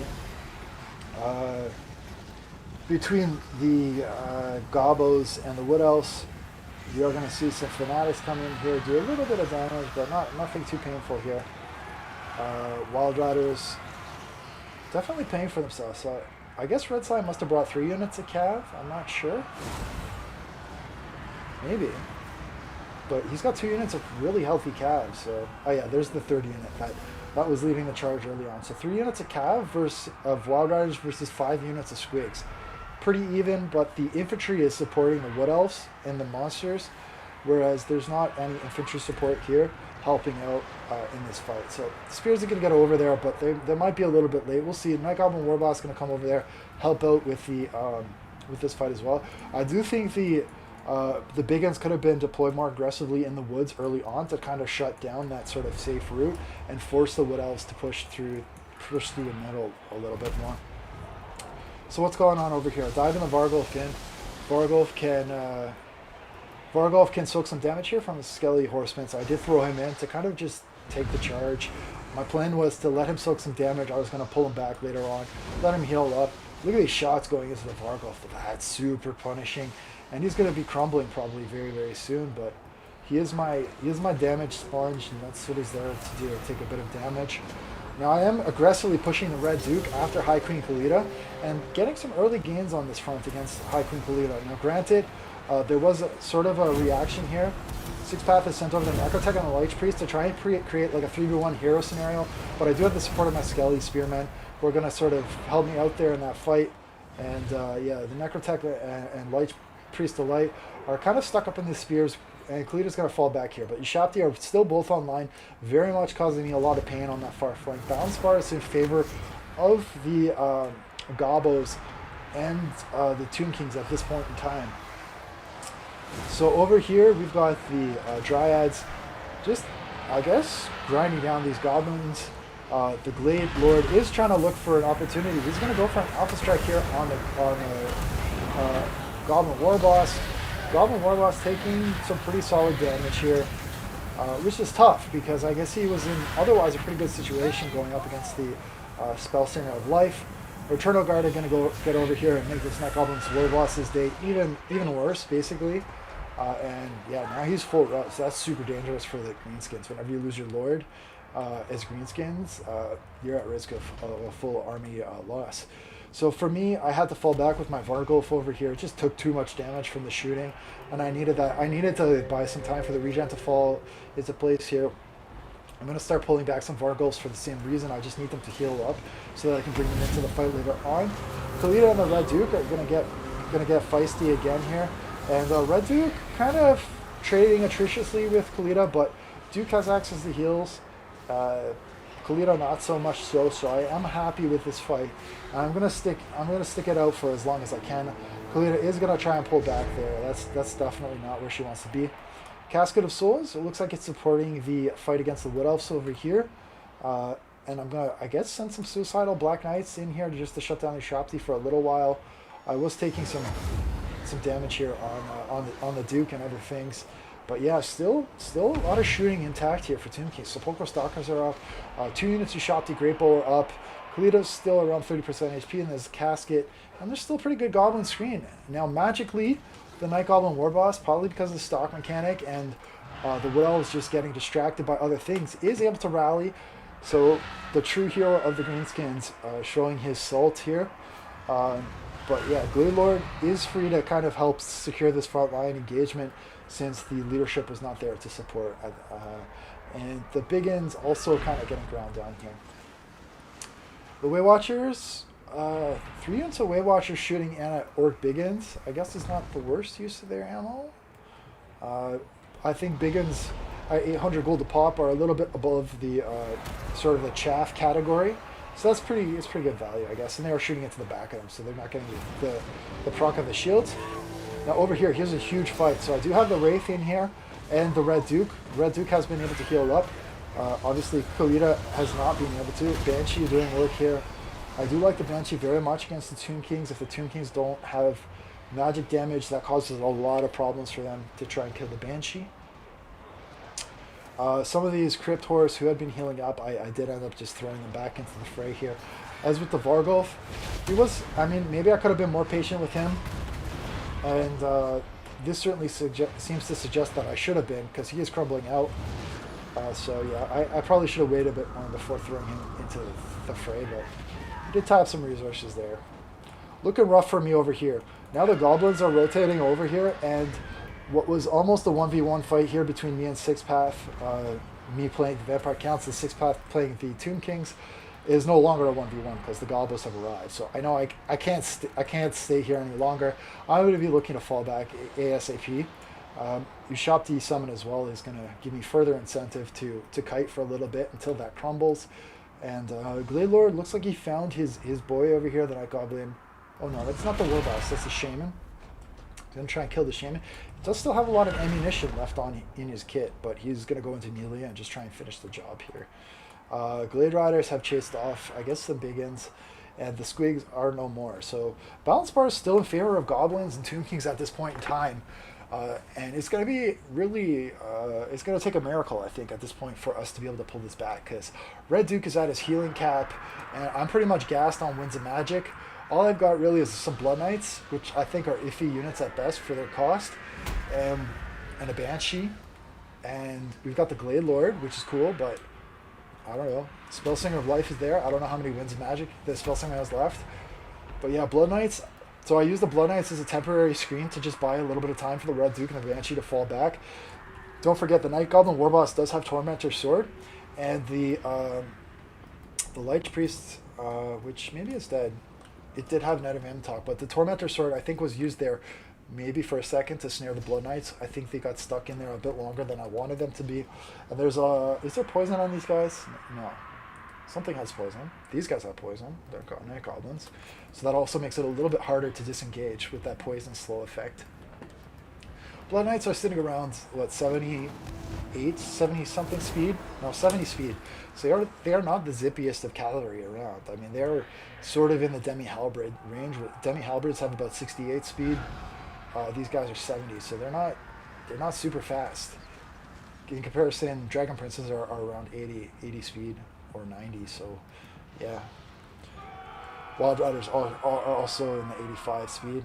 Okay, so they're going to go Alpha Striking Queen Khalida. They're going to lose here, and they're going to get full surrounded, and they're going to die.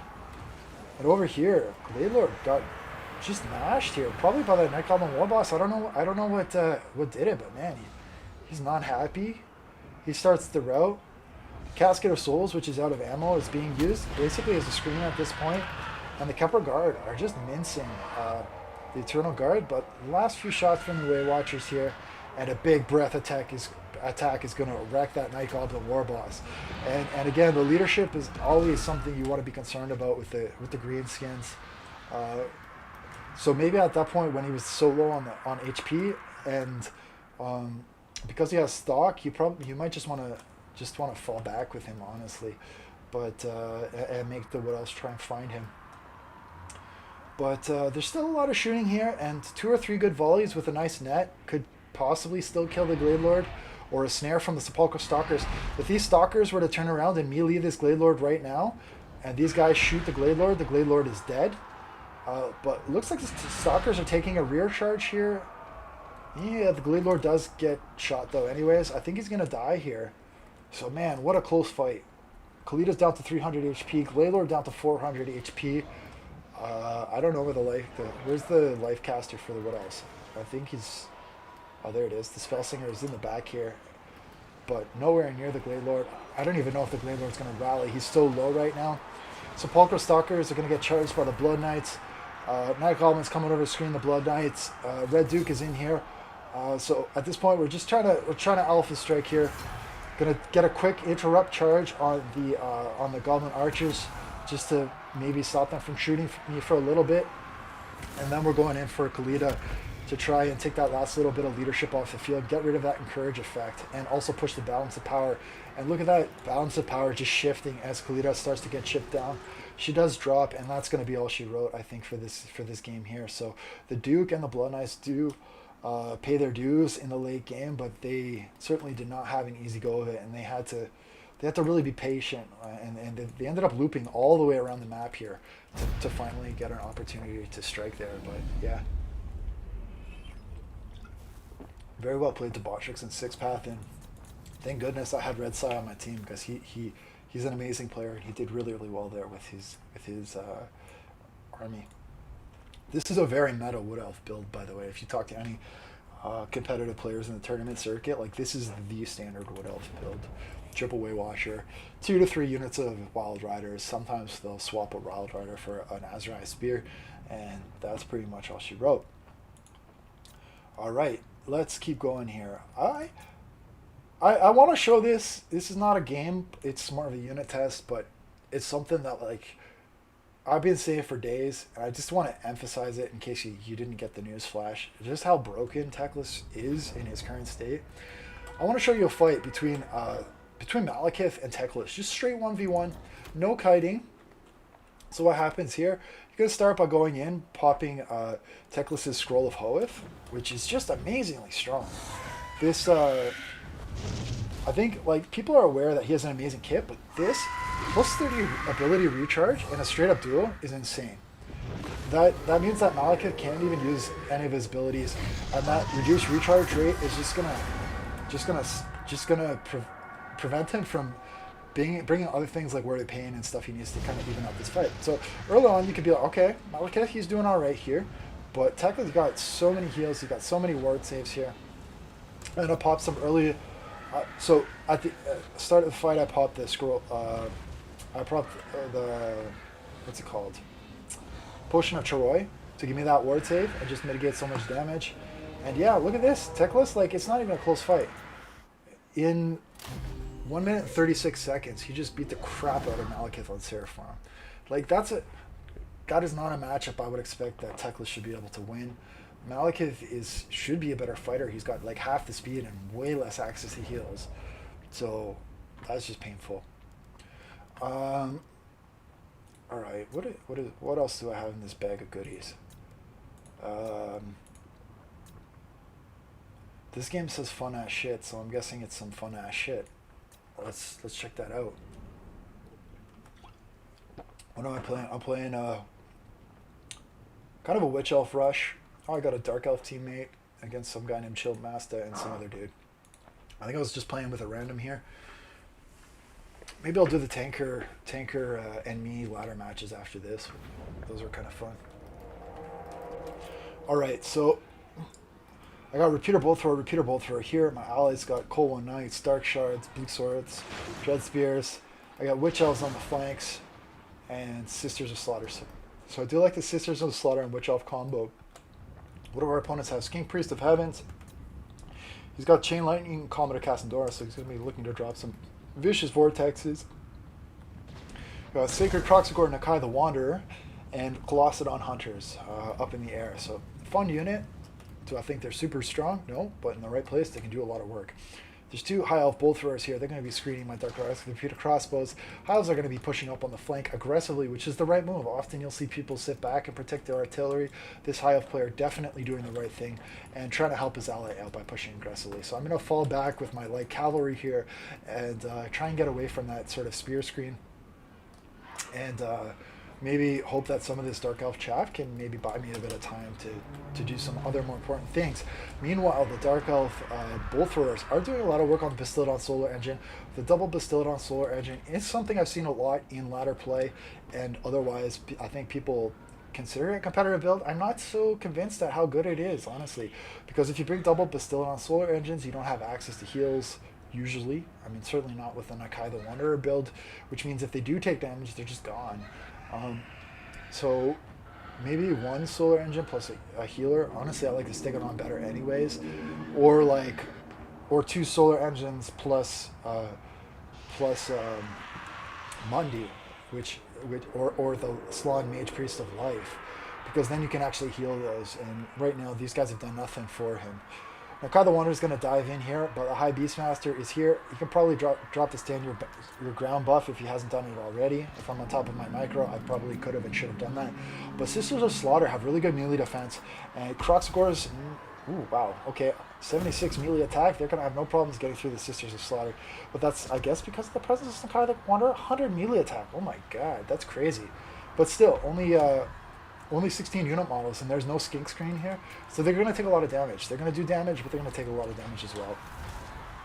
Over here, Colossadons are diving in here. They're baiting out a Chain Lightning opportunity here, which the Skink Priest of Heavens has just dropped. Really nice play there, but 1,500 gold down the drain on the Colossadon Hunters. Probably not worth it. What did you get in return? Yeah, a bit of damage to some Cold One Knights. and a lot of Winds of Magic used there. So it did not pay off for him. Fireborn trying to scoot around the flank, but I'm actually going to catch the Fireborn with the Witch Elves here and also catch the Spearman at the same time. So that's a mega value pickup for me. I do have Dark Riders with repeated crossbows here. I was debating if I should dive them in there to kind of prevent the Noble from getting surrounded, or if I should just skirt around the outside and shoot with them. And then I'm going to try and shoot with them. Sisters of Slaughter over here. They can fight the Spearmen too. I do like using these Witch Elves and Sisters of Slaughter in tandem because there's a lot of damage mitigation by having the two of them together. But because the poison helps keep the Witch Elves alive, the poison from the Sisters of Slaughter. But yeah, now Nakai the Wanderer is starting to take some bolt thrower shots. This is my ally who's shooting him. Sacred Kroxigor is down to 9 unit models, very low HP. Another fresh batch of Witch Elves should be able to take him off the field. Meanwhile, Bastiladon Solar Engine, it is starting to shoot into these Cold War Knights. The other one, it looks like it's been taken off the field. Over here, the Bolt Throwers have been wrapped up by a Fair Manticore, probably a summon, maybe not, I'm not sure. Ravagers of Rakarth are just occupying so many resources of the High Elves right now. They're going to die, but they're buying a lot of time. Meanwhile, this unit of Spearman has been taken off the field. Balance Bar dead even. Way too early to call this game. I do have Dark Riders Repeater Crossbows in the back in reserve. I need to be using them to shoot something. So a bit of Mismark right here. They're slightly out of range of everything. But Nakai is dead. Assassin was able to get in there and finish the job on Nakai. The sneaky assassin play, doing very well against the Footlord. I was fortunate to end up having an opportunity to fight a Footlord in this matchup. And my Beastmaster, I don't know where he's at. Oh yeah, he's over here. He's trying to kill this Skink Priest of Heavens, I guess. He might have been used to route something off. It looks like he and the Witch Elves probably chased something off. What? I don't know at this point. Dark Shard shooting in at the Bastiladon. My Bolt Throwers are back online and are killing that Bastiladon as well. I do want to comment, it looks like we are using Ultra Funds in this match. I was not the host of the lobby, so I do have 4 Bolt Throwers, which might skew the results a little bit. It also gives me more Witch Elves and Sisters of Slaughter, but I'm not complaining. Dark Riders getting Vortex here, but you generally don't want to use Vortex spells on Skirmish Cavalry. Even if you do land a hit, usually Skirmish Cavalry are in pretty loose formation. They can also just run away. That's a lot of Winds of Magic for maybe 50 gold worth of value there. You could argue maybe 75, 100, but yeah, no, it's not worth it, I think. Now Bounce Bar is starting to go in our favor. Nakai is pretty much RIP'd here. Dark Shards and other things. Sisters of Slaughter, chasing Camillus is probably not worth it. I think it's misplay by me, but I don't know. Skink Priest is in here. Probably out of Winds of Magic at this point. Front line going in our favor, sort of. We've got White Lions and Spears up against Witch Elves, Dark Shards. Yeah, I don't know, actually. They're doing okay there. Instead of fighting the White Lions, I'm going to send the Witch Elves after their archers and try and wreck those. And there is a Tyrion here as well, who's going to be a nuisance to kill. Some Witch Elves regroup on the side. I did hear a Fated Buna or a Spirit Leech go down there, or Doom. No, maybe it's a Doom and Darkness. I don't know what it was used on, but yeah. So I don't know. Witch Elves and Sisters still pretty healthy here. This is a big pickup if I can get it. I do tag a Mage of Life here, maybe not paying attention. So Tyrion getting wrapped up with some Witch Elves and the Mage of Life getting tagged by the other. Nakai is okay over here, but yeah, that is big because if the Mage of Life put some heals into Nakai, that would have shifted the balance of power really, really heavily here. There's my Athi up in the air. She's kind of keeping high and dry in the sky there. Maybe she could have helped the fight against Tyrion. I'm not really sure. Honestly, usually it's better to ignore Tyrion, but she could have also maybe finished off Nakai because Nakai was so low here. Dark Rider is going to charge the archers. But yeah, Tyrion going to come over here, try and help out his Mage of Life. But Mage of Life, who is rampaging, is very close to shattering, and there she goes. Nair Tyrion is rampaging, and Tyrion has taken some shots from that lowly assassin, who has already like not killed Nakai, but like damaged him out. Now he's going to be taking pot shots at Tyrion while he's rampaging in Witch Elves. I do need to whittle him down a little bit before I can fight him because Tyrion has really good armor and the AP on the Canine Assassin is not that good. So unless I can soften Tyrion up, the Assassin will lose the fight against Tyrion. High Beastman are going to get the charge in here on the Fireborn. And then the Sisters of Slaughter and Witch Elves, it looks like they're trying to get past the spear screen. I do think I'm trying to... I don't know if I'm trying to get to the... the archers or the fireborn or the spears. In the end, I end up rampaging all three of them, which is just crazy. So 3 units get locked up here. Beastmaster getting messed up. But worth it, I guess, if the Fireborn get tagged. I do think I dropped the Tormentor Sword on the Fireborn, which allowed the Witch Elf Sisters of Slaughter to make contact, and that should probably seal the deal. I'm going to get a full surround here on these things. Both are still healthy, though. They are chipping in some shots here. Beastmaster is taking the brunt of those bolt thrower shots, and he is down for the count. But Sneaky Assassin still going strong here. Don't sleep on the Assassin. And there goes the Lifecaster. He is down. Now there's only Tyrion left. Tyrion and the Assassin, the matchup we all wanted to see. Assassin just backs out and decides to shoot the Lifecaster first. You did see the green coming out there. He was about to drop a regrowth, and he got killed just before the regrowth popped, which is huge because the balance bar was very close to even at that point. If Tyrion did get that heal, that could have been devastating. But Master and Dark Rider is going to pin Tyrion. Assassin's finally going to have his chance to take out Tyrion, maybe. Or at least break him. But yeah, Dark Riders can chase him off the map. And now it's really like, there's not much left, man. I got my Beastmaster. We got Morathi here. Morathi dives into some Storm Riders. I don't know what the thinking was there. So she dies. And then Assassin's going to get screened by the Storm Riders and run. He's low on ammo. But Nakai is like over here hiding in the woods like a sneaky little guy and hoping that his infantry is going to carry the day for him. Now, he does have 2 units of White Lions here, which are pretty strong. I've got some crap basically still up, and then there's the Fireborn, but they're gonna go like front on. They didn't really position as they could have. A rear charge from the Dragon Princess could have done something maybe. Nakai's gonna get over here, but he's too late to the party and he's gonna drop. So fun.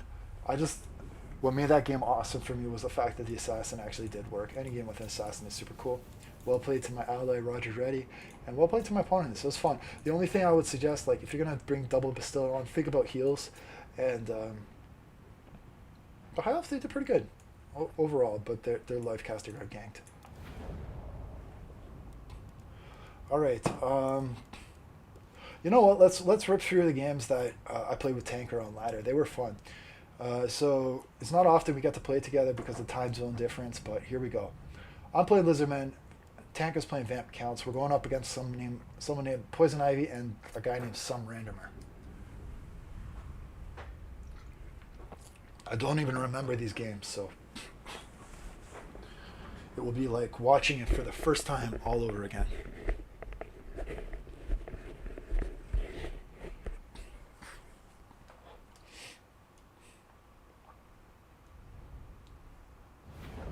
All right, what do we got here?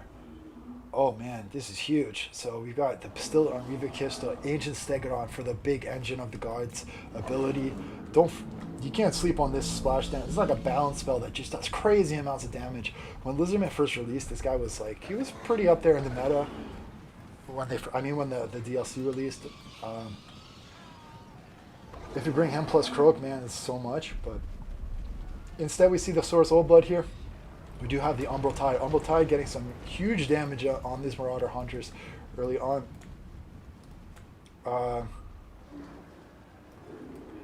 They got Norska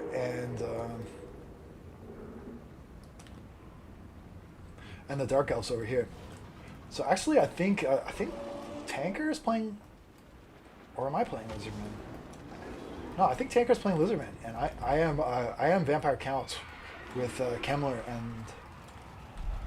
No, I have that backwards. Tanker is playing Vampire Counts. I must be the Lizardman. I said it at the beginning. It shows you how much attention I am paying. Yeah, I'm the Lizardman.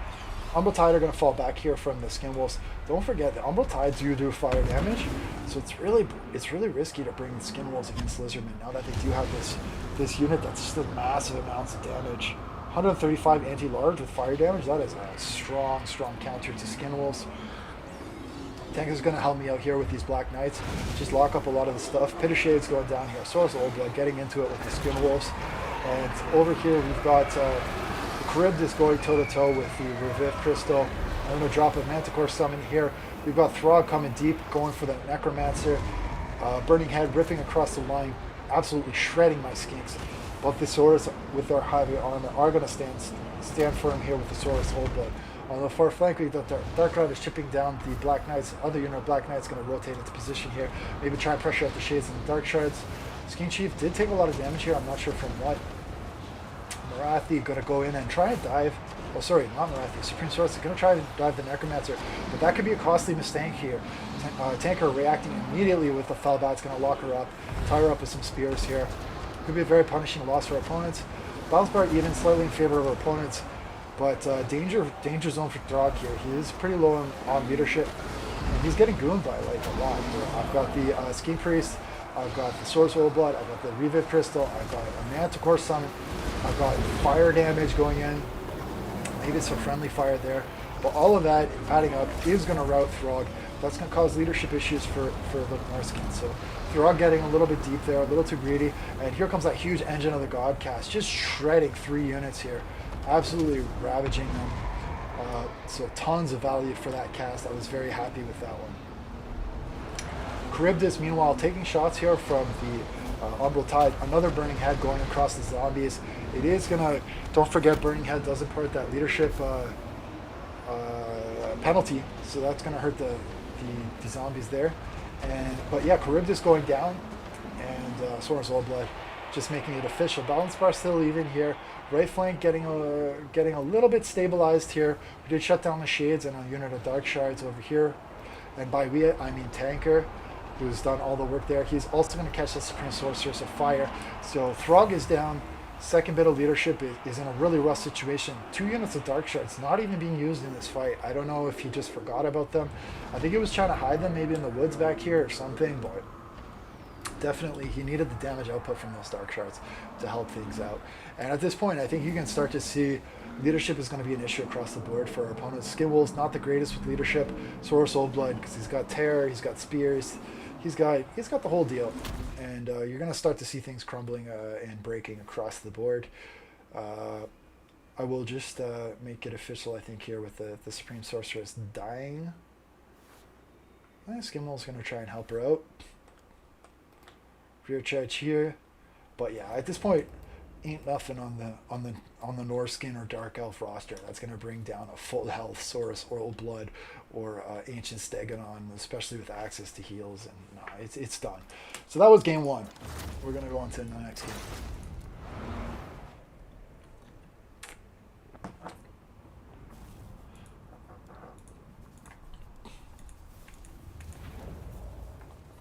All right, game number 2. Beastman. Oh, Beastman and Wood Elves. Hey, what's up, Wicked? How's it going, man? It's just cool. People keep dropping in. I've seen Nameless, Botrix, Tanker, Wicked. It's a good vibe. I just go through like the replays people send me. I just cast them, you know. Some good, some bad, mixed bag, but there's usually something in every game. All right, so it looks like, honestly, I can't even remember which side I was playing in this one. I think I'm Lizardman again. I think this is just like kind of the same shtick. Did I bring in Ancient Sally? That doesn't seem like me. No, I must be Dark Elf here. I'm assuming I'm Dark Elf, but I don't know. We'll check after the match. We got Fair Manticores times 2, Malekith, and Harpies. 2 Masters. Yeah, Masters looks like me. I'm a big Masters fan. Got mostly Skirm Cav here. Tankers. I think Tankers got the meat playing Norska. Is this from a 2v2 tourney? No, these are just these are ladder matches actually. I teamed up with Tanker. We did 5 ladder matches together.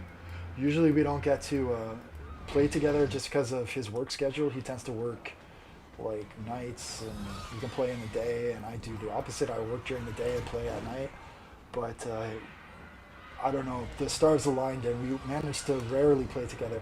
So yeah, Chameleon King's gonna get screened out by the Dark Riders Repeated Crossbows.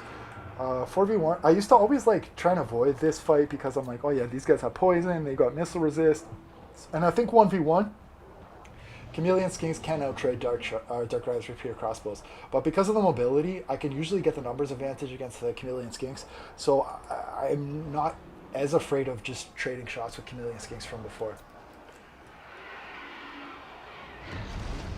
Oh, nice, Wicked. Yeah, man, I saw you posted the link to the tourneys, and if I can find the time, I think it'd be fun to play in your tourney. I haven't played many tourneys lately. I just haven't had the time or inclination, and I generally prefer casting tourneys rather than playing in them. But I don't know. I think I could give people a go. I'm not gonna say I'm gonna win anything, but I think I can compete with the best of them. Just compete. We'll see. Umbral Tide taking some shots here from the Dark Rider, sorry, from the Bolt Throwers in the back here. As a Dark Elf, I absolutely am terrified of the Umbral Tide, and the sooner I can get them off the battlefield, the better. Because these guys give the Lizardmen so much map control. Yeah, they are getting picked apart here. One thing you do have to worry about with them is they don't have like the greatest range. So they do have to be positioned perfectly, and whenever I bring the Umbral Tide, I almost always want to be bringing in Net of Ammontok because it really makes sure that you can get in 2 or 3 solid volleys before they have to back up and reposition. And in this case, that a Net of Ammontok could possibly like save them from that dive bomb from the Manticores as well. Krokar getting attacked here from Malekith. I did see that the Lizardmen did not have access to any heals. So I was okay trading some damage here. Krokgar does have anti-large, a lot of AP. You can do a lot of damage here to Malekith. I'm just reading Wicked's comments here on the side here. Yeah, it's a social game, honestly. Warhammer is a very social game. It's not just about winning and losing, so I definitely hear you on that, buddy. But yeah, Krokgar's going to get surrounded here. Malekith, if Malekith takes damage, I'm not too worried about it because I can always Soul Stealer and peace out later. I'm going to reposition the Dark Riders on the flank here and should be able to do some really nice damage to Krokgar. But of course, once the Temple Guards show up here, that's my cue to leave. Vargulf is here as well, can also suck damage. So Malekith, the Master, is going to have to book it from there. But meanwhile, mainline fight here is underway in full swing. So can't forget about my boy Tanker. He's got Fimir Bielefeld, who is no doubt going to rip a Savage Pendulum or something across. Oh, this is fire. So I'm expecting to see a Burning Head going down that front line anytime now because they are lined up here. I wonder if our opponent had a Wind of Death because it looks like he's deliberately trying to line up in a huge line here. Maybe trying to bait Tanker into a Wind of Death spell. We're going to have to watch that closely. So here comes the Burning Head, as anticipated, and Tanker's going to immediately fall back with his Marauders, not allowing the counterplay from a Wind of Death to come across the front line. Now, where is the Vampire Caster? So actually, Heinrich Kemmler is way over here. Does he have Wind of Death? No, he doesn't even have it, and he was out of position anyway, so he couldn't drop it. So Burning Head melting most of the Vampire's front line. Balance bar pretty even, though. Malekith did take a lot of damage here.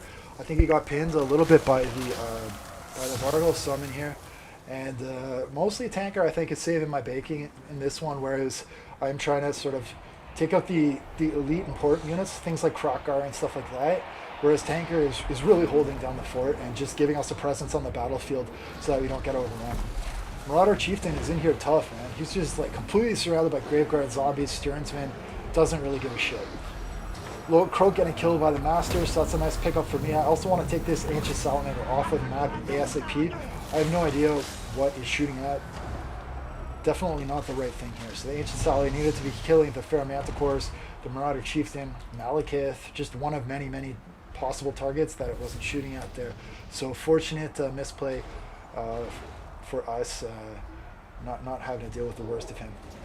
A charge here from Tanker, gonna pin this bad boy in place, just get a little extra damage on that Ancient Sally, and 2 Masters plus Malekith gonna make short work of him. So a lot of those special units starting to go down here. Croak is down, Ancient Sally's down. Krokgar took so much damage that he's basically like a non-factor in the fight now. It's too risky for him to kind of come close to the main fight at this point in time. So we have all of our hero support still alive and intact. Granted, you know, Vamps, they still have a lot of stuff left. You got Source Force over here, ×2. I think there was still some Temple Guard rocking around here somewhere. Over here, yeah, they're down to 6 models taking shots from Dark Riders repeater crossbows. And all of my Dark Riders repeater crossbows are pretty much out of ammo at this point in time, so...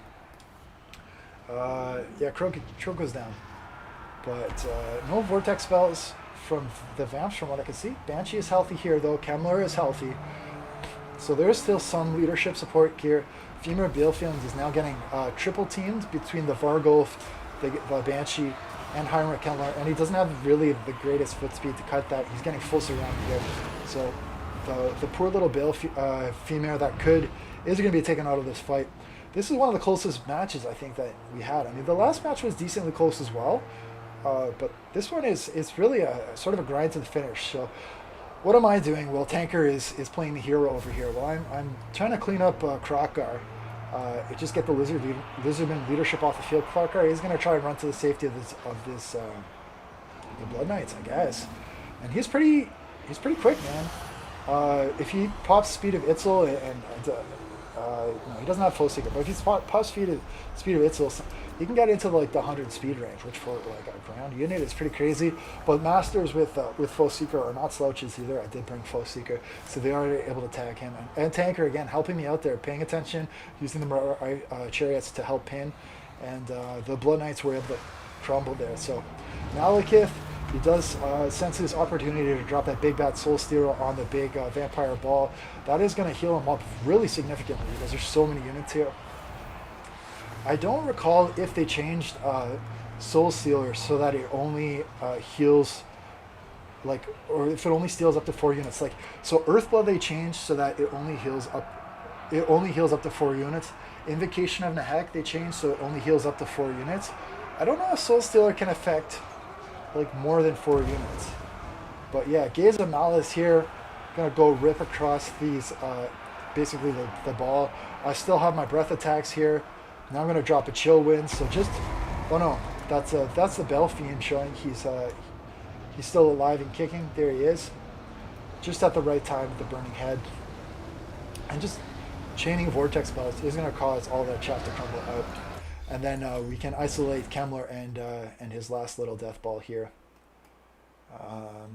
So at this point, I'm feeling pretty confident. Like the balance bar is in our favor, and it's just a formality.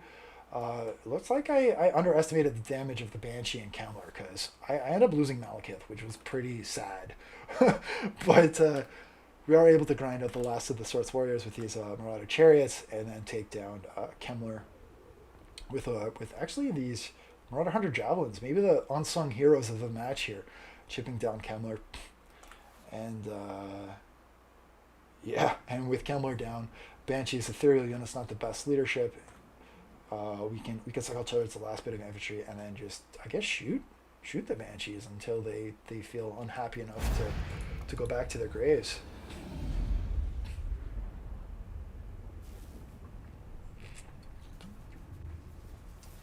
Okay, you can heal the enemy if they stand right on top of the Darkcaster.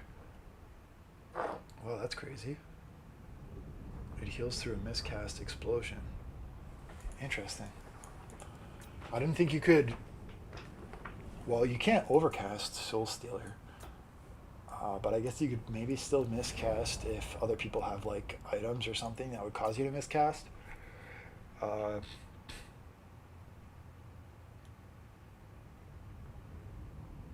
All right, guys, listen to Wicked D. He knows what he's talking about. Read the chat. He's a smart guy. It's a very odd mechanic to trigger healing. Yeah, it's tough because it's got a 5-second cast time, so you have to be really selective about when you're using it, and you usually want to be issuing a movement order of some type. Probably before you drop it, so you're not standing still while that 5-second cast is going on. So we got another battle here. What's happening? Am I playing Empire? Yes, I am. This is fun. So this build was inspired by Red Sai, who I think is one of the better Empire players I've ever seen. So how does Red Sai play it? He brings Karl Franz up in the air. He's got the Stank. Oh yeah, okay, 100% miscast. I'll check that out, yeah. I got the Altdorf Griffites, I've got the Jade Wizard, and I got the Silver Bullets. So that gives me the anti-air support if I need it, if Karl Franz getting gooed in the air. Our opponents, they've got the Big Bad Shredder of Lustria, Fair Cold Ones, Slaw Mage Priest of Life, Bastillodon Reviv Crystal, in the back, Doom Diver Catapults, Tusk Mob, front line of Gobos, nothing too crazy there. More Doom Diver Catapults. And a pretty standard sort of Gobbo Big Boss line with, is that Werzag? It is Werzag. On the far flank, we got Knights Errant. We're going to maybe start to try and wrap around. There is a Lord on foot and a Damsel Beast. So Tanker opting to go with more of a chaffy build, getting a little bit wider. I'm going to be shooting the Shredder of Lustria with my Stank, but the Shredder of Lustria is not going to like that. He's going to get a really fat charge on these greatswords here. Take a lot of damage, but this is what Empire does. They shoot things. And I've got the silver bullets here. Gotrek and Felix are crazy, man. They're so crazy. There are certain builds where they can carry games solo, but anyway. Silver bullets shooting into the Shredder of Lustria and chipping him down. Meanwhile, Karl Franz going for an alpha strike here on the Slann Mage Priest of Life. So here's the thing: if you do bring the Shredder of Lustria, you might want to keep him close to the Slann Mage Priest of Life because there's a synergy between these two. But if one goes like really far in front and the other is out of range to heal, you lose that synergy. This guy can't bodyguard the Slann Mage Priest of Life, and the Slann Mage Priest of Life can't heal the Shredder of Lustria. So Slann Mage Priest of Life does take a lot of damage. He does tear out, and he was close to dying, but his ally came in here and helped out. 3 of these Warzak plus the 2 Goblin Big Bosses doing so much damage to Karl Franz, so super painful for me. I need to get him out of here, but because the Goblin leadership is basically off the field, that frees up opportunities for Tanker and myself. I got Pistoliers in the back here. Why didn't I just dive the Doomdiver Catapults in melee? Well, there were Skulkers here, so I kind of shut that down. So I was like just patient to shoot the fight a little bit. Let's check in on the Shredder of Lustria. So what's happening with him? I do have a Manticore summon that's going to tie him up. Stank is still shooting. He's done some work here, but Knights Errant are helping me out here. And I do have some Demigryphs, Halberd, Royal Altars in the back here, which I believe I gave Shield of Thorns at some point in time for the Jade Wizard. And I'm also popping a Regrowth on Karl Franz just to try and get him back in the fight. Silver Bolts are getting tied up by the Lizardman Chaff here, and they're going to start trying to scoot to safety here, but I am getting a little bit tight on the edge of the map here, so I'm running out of space to kite too. But fortunately for me, the Shredder of Lustria does go down from the Altar of Gryphites, which means there's less of that sort of just run you over type of pressure that can come from the Lizardman. I'm going to get a second opportunity here to goon out the Lifecaster, because I believe the Greenskins went back here to protect their precious cavalry. Yeah, they did. So maybe a bit of an overcommitment there. Honestly, the Doomdiver Catapults probably not that important. And just so many resources being pulled away here, leaving the Lifecaster to get gooned. And I think from this point, it's pretty much just a cleanup, honestly. With the Shredder off the field and the Lifecaster off the field, like those are kind of victory conditions, in my opinion, for these guys to win this game. Yeah, there's some skill with Gotrek and Felix. Honestly, I do. So here's the thing. I mean, Felix's leadership can be pretty iffy, and there are of course some bad matchups for Dwarfs as well. Everyone knows Skaven is bad matchup for Dwarf, Beastman is bad matchup for Dwarf, and Greenskins is a bad matchup for Dwarf. And in those matchups, Gotrek and Felix, I think they don't really have a great role, to be honest. But in other matchups, certainly against I would say against the Elves, they can prove a little bit more value. They can also do well against artillery heavy factions. So if there's like a Vampire Coast or an Empire or something like this, and you just want to walk up to them and take their candy, then that's where Gotrek Felix can do really well for you. And I've actually had success running Gotrek Felix and Luan Kerr together. Those guys can push a front line like no other. Okay, so yeah, and when I say Luan Kerr, I mean Luan Kerr on foot. All right, so that was the next game.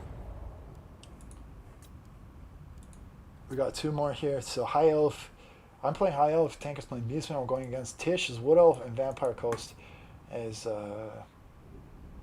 TD. Whoever TD is, I don't know. Hi TD.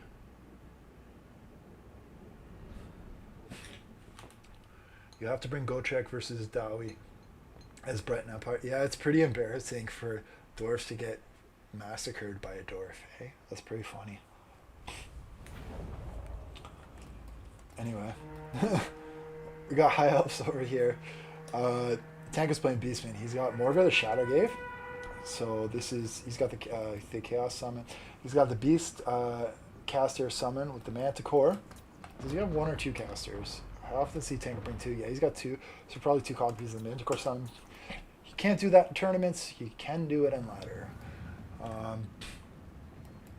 So yeah, so we were expecting Coast to have some static artillery, and Tanker does like a pretty aggressive Vanguard build here off on this side. Now there is a really safe defensive pocket here for the Wood Elves, and Wood Elves tend to get some buffs in the trees, so that's actually a really nice place for the Wood Elves to sort of hold the line. But Tanker didn't deploy everything there, and he does actually sneak in one unit of Ungor Herd onto the unit of Mortars here, so really nice play there from Tanker. Vampire Echo's sleeping a little bit. Those Depth Guards should have been able to screen that out. Definitely a misplay there.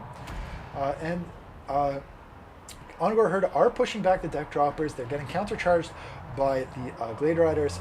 So Tish very much on top of his micro control with the Wood Elves. I have played against him before. He's a pretty solid player. Glade Lord is dusting it up in here, doing some crazy attack animations. Like, I don't know what that was. I don't know if he's doing damage when he's flying around like that, but I'm imagining he's not getting hit when that's happening. Goreherd are getting like mashed by Salastra Daggerfin, so Tanker going hot and heavy into this flank here. Definitely bruising and cruising and all of that stuff, and probably wondering what the hell I'm doing. And the answer to that is I'm pushing on my archers and shooting like a prissy little high elf. And I'm also rotating some Illyrian Reavers around the side. Trying to get all the credit and glory for his hard work. Rotating the Silver Helms also to the side here. Now I do have quite a lot of cav if I remember in this. So Illyrian Reavers here, Silver Helms here, Illyrian Reavers here, Silver Helms here, Silver Helms here, Illyrian Reavers here, and Illyrian Reavers here. So if you count, I think that's 8 units of cavalry. So it's a lot. And then I just have I just have archers and then like 1 spear, maybe 2 spears, and then the bolt throwers. Because I wasn't expecting a hard push from honestly either the Wood Elves or the Vampire Coast, so I wanted to bring a little bit more shooting. I know how archers can cause the Vampire Coast a lot of problems, and honestly they also cause the Wood Elves a lot of problems. And as long as you can shut down the mortars, then you got a lot of opportunities. So I do have the Illyrian Reavers doing some touch and go work here on the gunnery mob, on just basically all of this chaff over here. Tanker's going to drop the Manticore summons onto the mortars and the deck gunners and shut down a lot of that shooting. Really nice stuff out of him there. He's also going to drop some fat rear charges with his chariots into the back of these infantry, cause some leadership penalties, and obviously you don't get the defensive stats when you're there in the back. On the right flank, we've got a really atrocious fight here. Wild Riders dishing it out with Illyrian Reavers and Silver Helms. The Glade Lords there as well. The Wildwood Rangers doing a lot of work here. The Ungor Herd are not going to stick around in a fight versus Wildwood Rangers. And I can't just grind it out with Wildwood Rangers here. The Wildwood Rangers, if they are in the forest, I do believe they also get some charge defense and bonus versus large. So that's really that's a very scary thing for cavalry. So I definitely needed to pull my cavalry back. But I have good old Teclis here.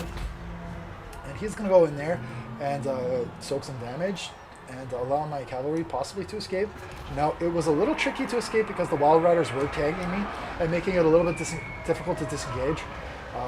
Also, the Azrae's spears are here as well, but Tanker, being the hero that he is going to get in a nice rear charge with those Gore Herd, Ungor Herd, whatever the herd they are, and put in some nice work on those Azrae spears. So super happy about that. Meanwhile, the bolt throwers, they've been chipping away at just everything. Artillery crews, in this case, the depth card, they were shooting, I think, Salastra earlier, who may or may not have healed. I could be wrong about that, but if they haven't shot her yet, I promise you they will eventually. Manticore summon for now, just keeping her busy. Meanwhile, all of this stuff has been kind of driven back. There is 1 unit of Black Spot, but otherwise the guns are pretty much out of the fight. And we do have the shooting advantage at this point in time. And yeah, this is where I was talking about the bolt throwers starting to do work here on Salastra. Manticore plus the bolt throwers plus Morkers smashing her in the back as well. I can't forget about that.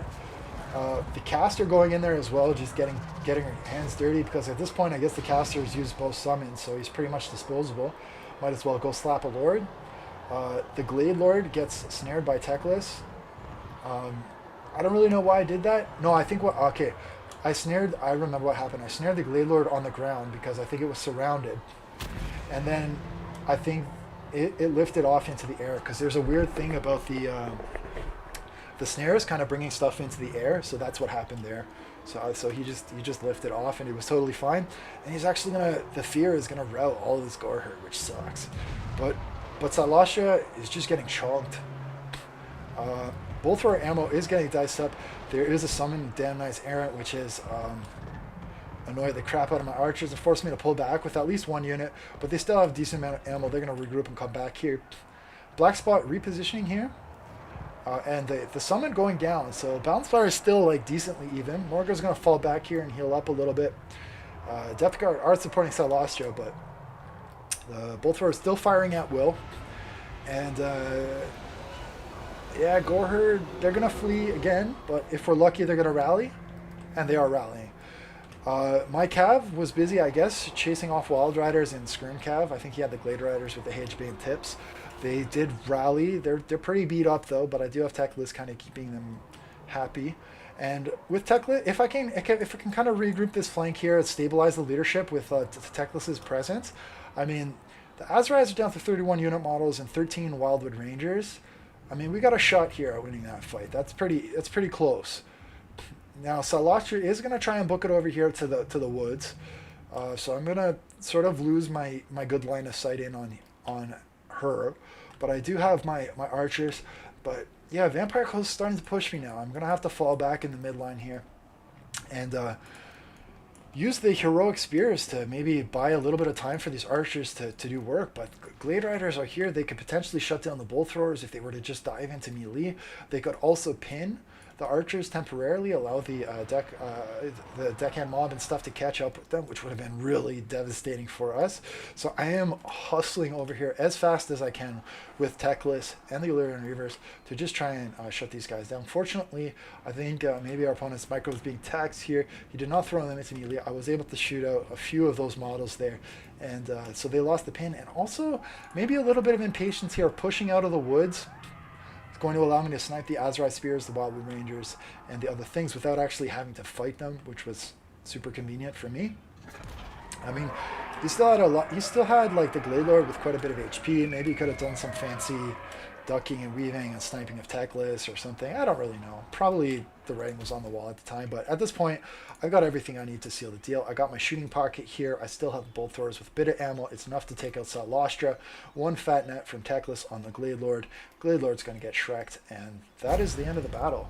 So, nice fight there. Clearly, I got carried by Tanker, if anyone was watching that fight. And we'll play to our opponents too. That was a cool build. I will say it though, like if you're gonna bring a Rotting Promethean, in my opinion, you need to bring heals. Like let Celestia soak the damage and then frustrate the shit out of your opponent when you just heal her back up to full HP. Bring a Fleet Captain, and it's like, oh man, it's so punishing. All right. So we did this one. Do we have anything else here? Knights of Kalador and Empire against Dwarf and Clan Scryer. Did I see this one? Can't remember. Let me. I don't want to cast one I've already cast. Let me just take a quick look here. If there's anything else I've missed. Sorry guys, just give me 1 second here. Pit of Shades. Ah, this was a fun one. Okay, this was with a random. Like my ally was a random. I didn't know who it was. And it was against Chillamasta and a Wood Elf player. I'm playing my Dark Elves. I'm not running a super competitive build here. Sometimes I like to mix it up. I'm running double Death Hag and a Caster Lord. So no ability to heal. Chillamasta also running a very unconventional build here with no access to heals, no Bretonnian Flyers. So very unusual Bretonnian build.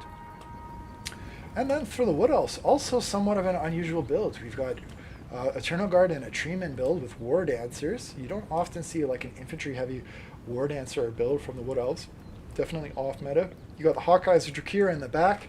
You got Dryads on both sides and Wild Riders. So yeah, early on, I think my Dread Spears just kind of bumped into these guys. I don't think I saw them in the woods at the start because they were kind of like all mixed up there. That sucks for me because the spears are tied up. I'm going to take a super rough charge in the rear from the Wild Hunters of Karnlis straight into my shades. I am in the woods, so there is a bit of a penalty to large here, but I'm going to get a fat counter charge here from my Cole 1 Riders and my Dread Spears. Looks like he was a little bit unsure where to pull those Wild Hunters of Karnlis, so Fortunately, because my Cold War Knights got into the fray there, it evened out a little bit. But still, these Dryads are an issue for my Dread Spears and the War Dancers. I don't really have a good answer for them. That's super tough. Let's take a look at what else is happening. Over here, not a whole hell of a lot. You got Carronades on the sides, we've got Deck Gunners, we've got Mortars. Do we have a Queen Bess? We do have. Big fatty Queen Bess here, Gunnery right, no doubt buffing that. And I deployed stuff over here as a screen to protect these woods, but our opponents didn't deploy anything here. So it was like, shit, we're getting overloaded on this side of the woods, really rough. I got both for a cruise here with the Grail Knights, but because I kind of put like half my army in one flank, half my army in the other flank, I had nothing in the middle. And the zombie screen, I think, was kind of out of position.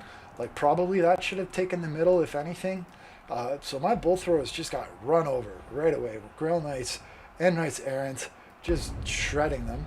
I don't know if I sent my Shades into melee here on purpose or if they also got tangled up. Yeah, probably I sent them in to protect my bolt thrower crew just a little bit because it's like the lesser of two evils there. I'm not sure. But yeah, over here, this flank is a disaster. Everything just getting completely run over. Wild Hunters of Kurnoss are feasting on my Shades. The Wood Elves just finishing off my Death Hags, I guess. Cold War Knights got just run over. I just didn't have the number of troops to deal with all of that. But I have a Supreme Sorceress, and she's looking cool, right? If all goes to hell, at least you've got Sexy on your side if you're playing Dark Elves, so that's nice.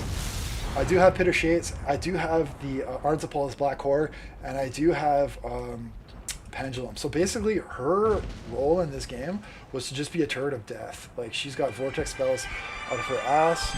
Somebody's calling me, and I can't take that call right now. So I'm gonna call them back later. Anyway, Battle Pilgrims taking a beating, kind of. I don't know. No, they're doing more of a beating. They're not taking a beating. Battle Pilgrims are a fantastic choice against Vampire Coast. So I guess probably the Bretonnian player did try and counterpick the Vampire Coast. Battle Pilgrims will shred most zombie chaff. And you know, Bess and stuff is all online. So as bad as that left flank did go, I mean, we still have a lot of artillery online, and it is doing work. But granted, it's mostly to Bretonnian peasant archers and battle pilgrims, like not the most important stuff in the world. Fireback Elders and Grove Knights are beating the crap out of my Shades right now. I don't really have much to deal with that. Like, I can maybe buy some time with some Cold War Knights and Dread Spears, and I'm going to try and do that, but the Dryads are going to come over here. They're going to cut up the Dread Spears. And like, you know, Firebark Elders, they're going to hold forever. They don't really care if the Cold War Knights come over as long as they have a little bit of support. I have the Shade shooting in here on the side, and the War Dancers, they paid for themselves. They killed the Dread Spears over here. Looks like there is Orion. Like, I don't know what he's doing over there. Maybe he's chased something off and they forgot about him, but the Lord of the Wild Hunt is, I don't know what he's hunting right now. Count Nautilus, just shredding Bretonnian archers. So the Bretonnian archers have been a non-factor. On the other hand, we've had no backline pressure to deal with the trebuchets. 3 field trebuchets have been shooting in, and I'm going to assume mostly hitting my Dark Elf stuff because, let's be honest, there's not much Vampire Coast chaff to shoot. Looks like I have a unit of Cold War Knights in reserve here. I don't know if I forgot about them or just used them earlier and then brought them back. But they are needed now because I don't have shit left. Supreme Sorceress, she's going to do her thing now, just to remind people that she still exists. And there's the Savage Arnsapal's Black Horror, just ripping through the spears and the War Dancers. And she's up to 151 kills, so starting to pay for herself. I'm going to drop a Malakos on the Wild Hunters of Kurnoss, and then I'm going to tag them with the Cold War Knights as best as I can, but the Hunters of Kurnoss very well microed to kind of curl around the War Dancers and the Dryads, and I think they're trying to push towards the artillery here, and I did dive my Supreme Sorceress into the Wild Hunters of Kurnoss just to stop them from hitting the artillery. So I know it was a bad matchup for me, but it was better than just losing the artillery. And she was still pretty high on HP, so I was like, okay, she can take a bit of damage. Shades are falling back here. I'm trying to get some sort of a shooting pocket around the artillery because I know that artillery is going to get shut down really soon. We're almost out of time. There is running Prometheans here who have not been used at all in the fight. And man, I would have loved them helping out here, maybe secure the Shades or helping my bolt throwers earlier on. Just like a little too safe with that. Death Hag is in here trying to support Count Noctilus and save his ass from these Eternal Guard. Deck droppers are still online here. Maybe they can be shooting these Treekin. I don't think they're I think they're shooting Eternal Guard right now. I don't really know what they're shooting. I'm gonna be honest. Queen Bess is still wrecking the Peasant Bowman, so she's been good. And I've got a unit of Dread Spears just, I don't know, staring off into the distance, doing diddly squat right now. Balance Bar is very much in favor of our opponents. I am getting hounded by Wild Hunters of Colonels. I have Dread Spears and Cavs, so I have two anti-large options, but these War Dancers were like such an issue for me. They were keeping me super honest because the War Dancers just clear the Dread Spears, and they do okay against the Cold One Knights too, as long as the Cold One Knights are snared. So I'm like, well, I might as well charge some Dryads because I'm not going to win this fight over here. But obviously I can't cut the Wild Riders indefinitely because they're faster than me. But yeah, this is where I wanted the Rotting Prometheans. Like, okay, if you throw Rotting Prometheans in here when these guys are on your cavalry, it's like it's too little, too late. You gotta set that screen like in front of the artillery. And honestly, I don't think we had anything to hold here. This guy also, instead of shooting this guy should have been the screen. He doesn't need to be shooting Eternal Guard. He needs to be the guy up there with the Rotting Prometheans, like soaking damage and killing the Eternal Guard. And then these guys, the artillery is what should be shooting the Eternal Guard. But yeah, you know, we're doing things. The Shades are falling back here, getting screened out by the Treekin. Treekin, I don't know who wins the foot race there. We got 42 speed on these guys versus 34 speed on the Treekin. So Shades are actually able to kite the Treekin okay. Death Hag going after Rapunzel, the Leoness. Just trying to give her some shit to think about. And I'm going to push my Dread Spear screen up here to the Trebuchet, see if I can take them offline. They're really low on ammunition here, but I noticed there's only one Spearman at Arms here. Dread Spears can out-trade Spearman at Arms. So I'm like, okay, if there's a fight that I can win there, might as well take it. Noctilus here, I've got him supported by some Dread Spears just so he doesn't get run over. Looks like her parents took, I don't know if she took a charge from the Death Hag, or she took some collat damage from Noctilus's shots, or I don't know what happened. But Rapunzel is pretty messed up and running away. So now we have to deal with the Wood Elves, but this is bad news, dude. We got Wild Hunters of Colonels, Treekin, other things just messing up our artillery here.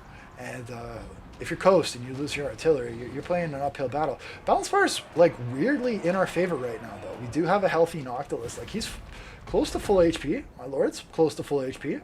I do have Shades. I mean, at this point, we've got Deck Gunners. We do have Queen Bess. I think the Deck Gunners have got to like abandon this position here. I know they're not the fastest on foot, but if they stand still, I don't think they can hold. Gunnery White is going to dive in here, going to tie up the Firebark Elders a little bit here, but yeah, there's some of these shots are going into the trees here. My ally is going to fall back a bit there. I guess I'm shooting the Pilgrims with the Shades. Probably not the best choice. Especially since they were inactive. I probably should have shot, I don't know, War Dancers maybe? The Rotting Prometheans are in here too, but yeah, honestly, the Rotting Prometheans can't hold against this. The Lord can't hold against this, so at this point, I think we just have to kite and just surrender that. So it's a weird fight because there's actually a battle on two flanks going on right now. Like, they're diving our artillery, we're diving their artillery, but honestly, our artillery is worth a lot more than their artillery, so I think pushing them was probably a bad decision. It would have been much better if Noctilus just chilled back here, and maybe if I chilled back here, and we tried to protect like best carronades and all that in the Gunnery Light, instead of pushing up here to try to shut down the field trebuchets. But who knows? I mean, Balance Bar's still in our favor, right? So I don't know. Anyone's game, right? Rapunzel Leoness does rally though. This sucks. And she was hidden. I couldn't see her. I mean, at this point, she's so low on HP. If I knew where she was, I probably would have sent a caster in there to just finish her off and just like melee her. I know it's like kind of brave, but because she was so low on HP, one charge probably would have broke her. But yeah, the War Dancers, Orion, just chipping this down. Orion is a nuisance to kill late game just because of the power healing that he can kick out. Firebark Elder is going to run down these Deck Gunners, and the Wild Hunters of Kurnos plus the War Dancers, like really nice combo here. I think our opponent really thought about the map that he was playing on very well, because the War Dancers, like, they were in the woods the whole time, so they were protected from shooting. It was like the perfect opportunity to run the flank with the War Dancers, so I really like that pick there from our opponents. So what's going on here? Well, bad news for us. We pretty much have no infantry left, and we lost all of our shooting and artillery. So we got Noctilus, who can like solo carry the balance of power, some Dread Spears, And I got my badass sorceress here with a bunch of vortex spells, and that's pretty much it. And one unit of jet spears over here. I fast forward a little bit here, but just to show the Protonians who's boss, we're gonna knock them off of the artillery, and I'm trying to just prevent them from remanning that. But like, let's be honest, at this point, I don't have much other than dread spears. So even if they did reman it, it's probably not gonna make that much of a difference. Artillery not the best at killing individual entities, sorry, like trebs. I do drop a rear charge there with my Supreme Sorceress. It's enough to break those Spearmen at Arms. Death Hag, another rear charge into the Spearmen, gonna break them. But while this is going on, Noctilus is getting hit by Orion, Spears, War Dancers, pretty much everything. So that sucks. Maybe I should have sent some Spheres over here to help him. I don't really know. But Gunnery White also in a really bad spot. But yeah, I think maybe I was a little too focused on shutting down and keeping these trebs down. But like, it's hard to, as a player, it's hard to walk away from a fight you're winning. And I knew I was winning this fight, so I was like, yeah, why walk away from it? But yeah, but everything balls around Noctilus. And Supreme Source is merely, hey guys, do you remember me? And she's got an Overcast Pit of Shades, which is absolutely going to roast the Wood Elf army, pretty much solo around Noctilus. She got the 409 kills off of that cast, and that shifts the balance part to even / slightly in our favor. But unfortunately, Gunnery Right is dropping. Orion is still very healthy. At some point, we're gonna have to kill Orion. I don't know how we're gonna do it. Is this stuff gonna rally? That's a question. And don't forget, Rapunzel is still here, hiding in the woods, just being a jerk with that balance of power. Just her mere presence on the battlefield is making it like more likely that these things are gonna rally. Just that much harder to kill everything. Now Orion is still healing. I don't know if Noctilus has any Winds of Magic, but this was super savage like mistake here. So Noctilus sitting in range of the Hawkeyes of Jakira. I mean, we have potential advantage here. I've got Spears into the Firebark Elders. I've got the Sorceress who can force the Firebark Elders to fight so they can't kite. I've got the Death Hag. I can win that fight. Oh man, everyone's calling me right now. Oh my goodness. Sorry guys. But yeah, Noctilus just taking shot after shot after shot from the Hawkeyes to kill her. Instead of falling back, he walks into those volleys. He's going to die. That's going to shift the balance of power. That's going to cause the chain route that the Wood Elves were hoping for, I guess. And that's going to be GG. So super well played to our opponents. Very, very fun.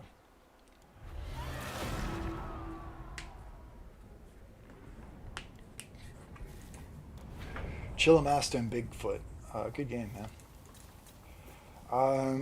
There might be more replays. I think maybe it's a good time to take a break here. Oh wait, no, I got to do my boy Sergio some love here. So he sent me 3 replays, and I haven't cast any of them. So let's do them in order. Sergio game number 1. He was playing with a guy named Speedy Rabbit, going up against Pinchy and Mortos.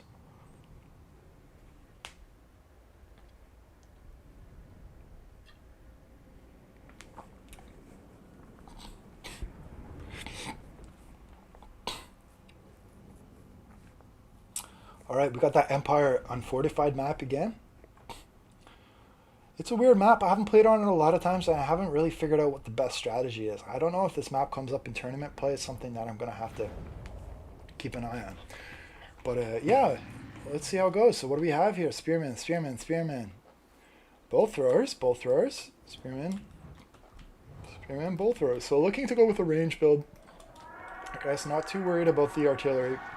Now, because of the way the map is, it does make it maybe more defensive because the flanks are open, so you can shoot them there. You can shoot them in the mid. The only areas that are screened is really this area here, which is kind of towards the middle of the map. We'll see how that goes. Rangers are going to push up aggressively into there. We've got, what is this? Princess, Great Eagle in the back, and oh, huge Vanguard. Interesting. Tomb King's looking to maybe try and get some early gains on this right flank. We've got Teclis over here with the Fireborn. I don't know the outcome of this battle, but I assume whoever has Teclis is going to win this game just because of how OP he is. Not saying anything about the skill of the players, but I don't want to take anything away from them, but that's my hunch. Archon in the black in the back, and we got the Necrosphinx, anti-large badass. Far side, we got boar boys, and spears and archers, Wurzag, and Black Organ. Big boss. So early on, Skelly Horseman, a lot of Vanguard stuff has been cleaned up. If there's a rear charge here from these Dragon Princes, that should finish that pretty quickly. Eagle and other things are going to mess up these Skelly Horsemen. But these ones, they're getting into a Bull Thrower. I don't know if they're even going to kill it though, because spears are there. Overall, I think the Vanguard has not been a successful one for the Tomb King. Most of it has died fairly without significant gains. But hey, it's allowed time for other things to maybe move up. I don't know. The Rangers is definitely where they need to be right now. We got the Rangers cutting up the the Tomb King chaff, doing super well against Skelly Wars. Tomb Kings are really going to have to rethink this matchup against High Elves. Now that the High Elves have access to Rangers, I would think that the Rangers would perform very well against the Tomb King chaff, which was traditionally kind of an issue maybe for Skelly Spearmen. For High Elf Spearmen. So yeah, maybe Tomb King are going to have to start thinking about bringing more like Tomb Scorpions, War Sphinxes, or Tomb Guard. Just good old-fashioned Tomb Guard. We shall see. Illian Reavers over here are playing a game of tag with the Greenskin Light Cav, but honestly, that's not really important. What is important is this fight over here. Eagle plus Princess duking it out with a big boss over here. Big foot of Gork going down here. Looks like it was trying to hit the Dragon Princes, but it sort of tagged absolutely nothing. Maybe a bit of Spearman over here. So that's an unfortunate miss there for the Greenskins, I think. But weirdly, Bowspar is in favor of Tomb King and Greenskins at this point in time. But you can't sleep on Teclis. Look at this Chain Lightning ripping through here. And a fortunate cast. It goes right along the line, does relatively little damage to the Spearman. Oh, yeah, well... Yeah, okay, it did clip the Spearman, but it was a pretty good... As far as Chain Lightnings go, that one went almost right along the line, just smashing the Tomb Kings. But Teclis full HP right now. Tomb Kings, I do think they're doing the right thing, which is to sort of ignore Teclis as much as possible. And try and win with the rest of the army. And Greenskins are getting into the backline over here. They are shutting down the Bull Thrower. They are killing the Moon Howlers, the other light cavalry. We've got, what is this? This looks like a Gaze of Malice, but it is not. It is, let me think here. What was that? Oh, that's a Wurzag spell. I usually bring out Brain Buster, but I think it's that other one. That's the what is it? Edbutt. That's Edbutt. That green animation we saw. Anyway, Princess getting shot to shit right here from, I guess, the Goblin Archers. So he's going to try and fall back, look for safety. The Lifecaster can possibly drop a heal in here. He's going to have to really soon. Breath Attack going down on some Orc Boys, mostly whiffing. And the Great Eagle getting absolutely plowed by these Tomb Scorpions. So super rough there. Princess, like this side is a wash. It is a complete rout over here for the High Elves. Skirm Cav falling into the back, but I mean, this is Skirm Cav in trees. Let's be real here. It's not really their optimal location, but I do think they can dive these Boar Boys. I know it's like the Boar Boys are better in melee, but you got a 5v1 situation here with Dragon Princes coming up the rear, 3 of the Cav, potentially the Dragon helping out with the Terror route and the Light Caster. So I do think that they can just dive this, secure the back line, and then go start dealing with other things. On the other hand, pretty much wherever Teclis goes, Teclis wins. And that's what's happening over here. He's chipping down pretty much everything. And the Fireborn are doing some work over here. Now, what's happening with the big Rogue Isle? Well, he's walking into the fray. He's still got some rocks. I guess he doesn't know what to throw them at right now.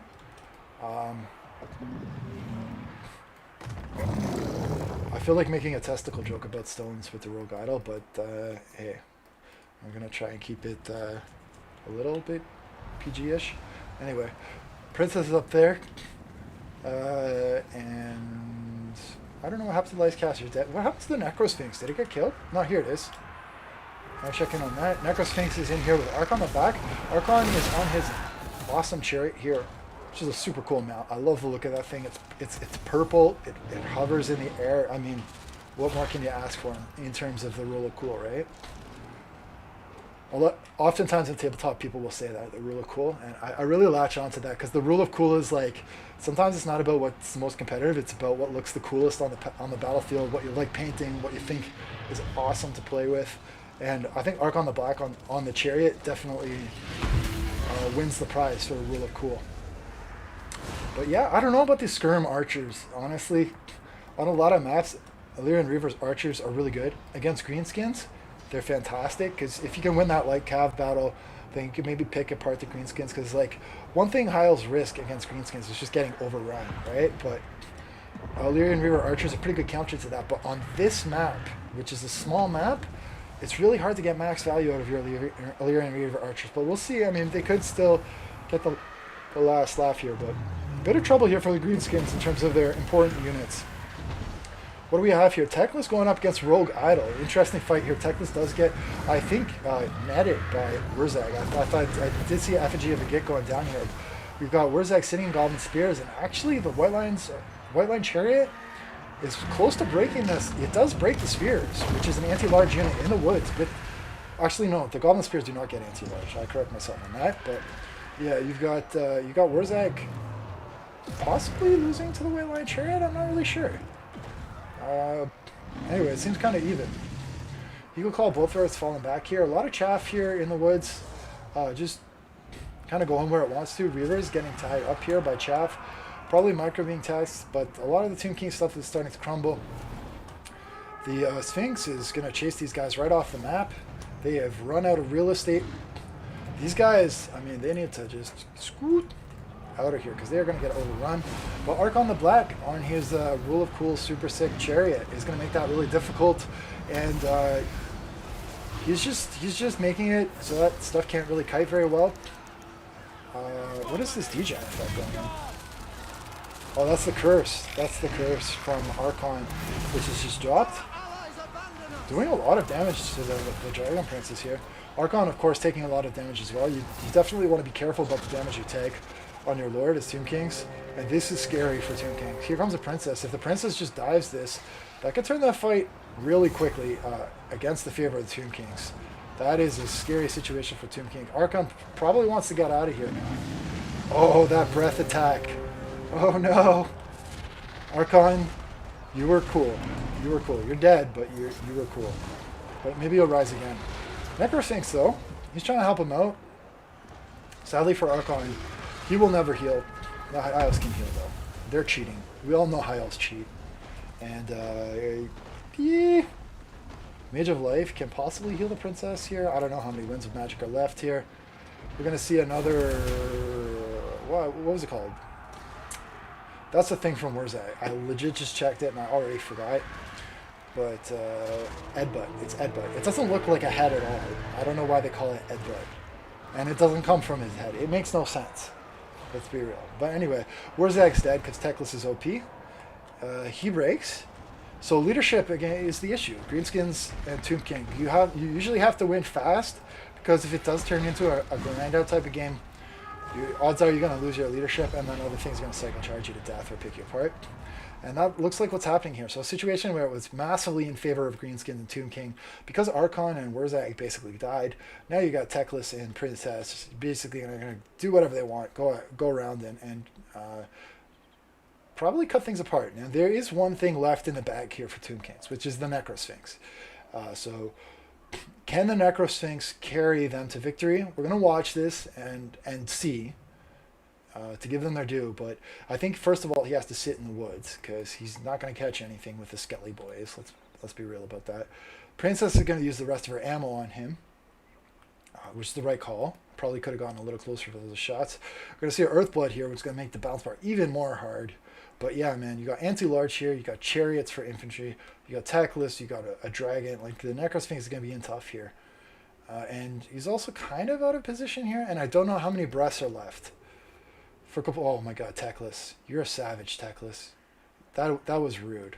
Do not invite Teclis to your dinner parties, because there's a good chance that he will just crap out a chain lightning on your dinner table, and that's going to be the end of the party, just like it is for the end for the Greenskins and the Tomb King. But very well played, honestly. I mean, Greenskins are competitive. They are. And Tomb Kings, in some circumstances, can be competitive. This was a nice build.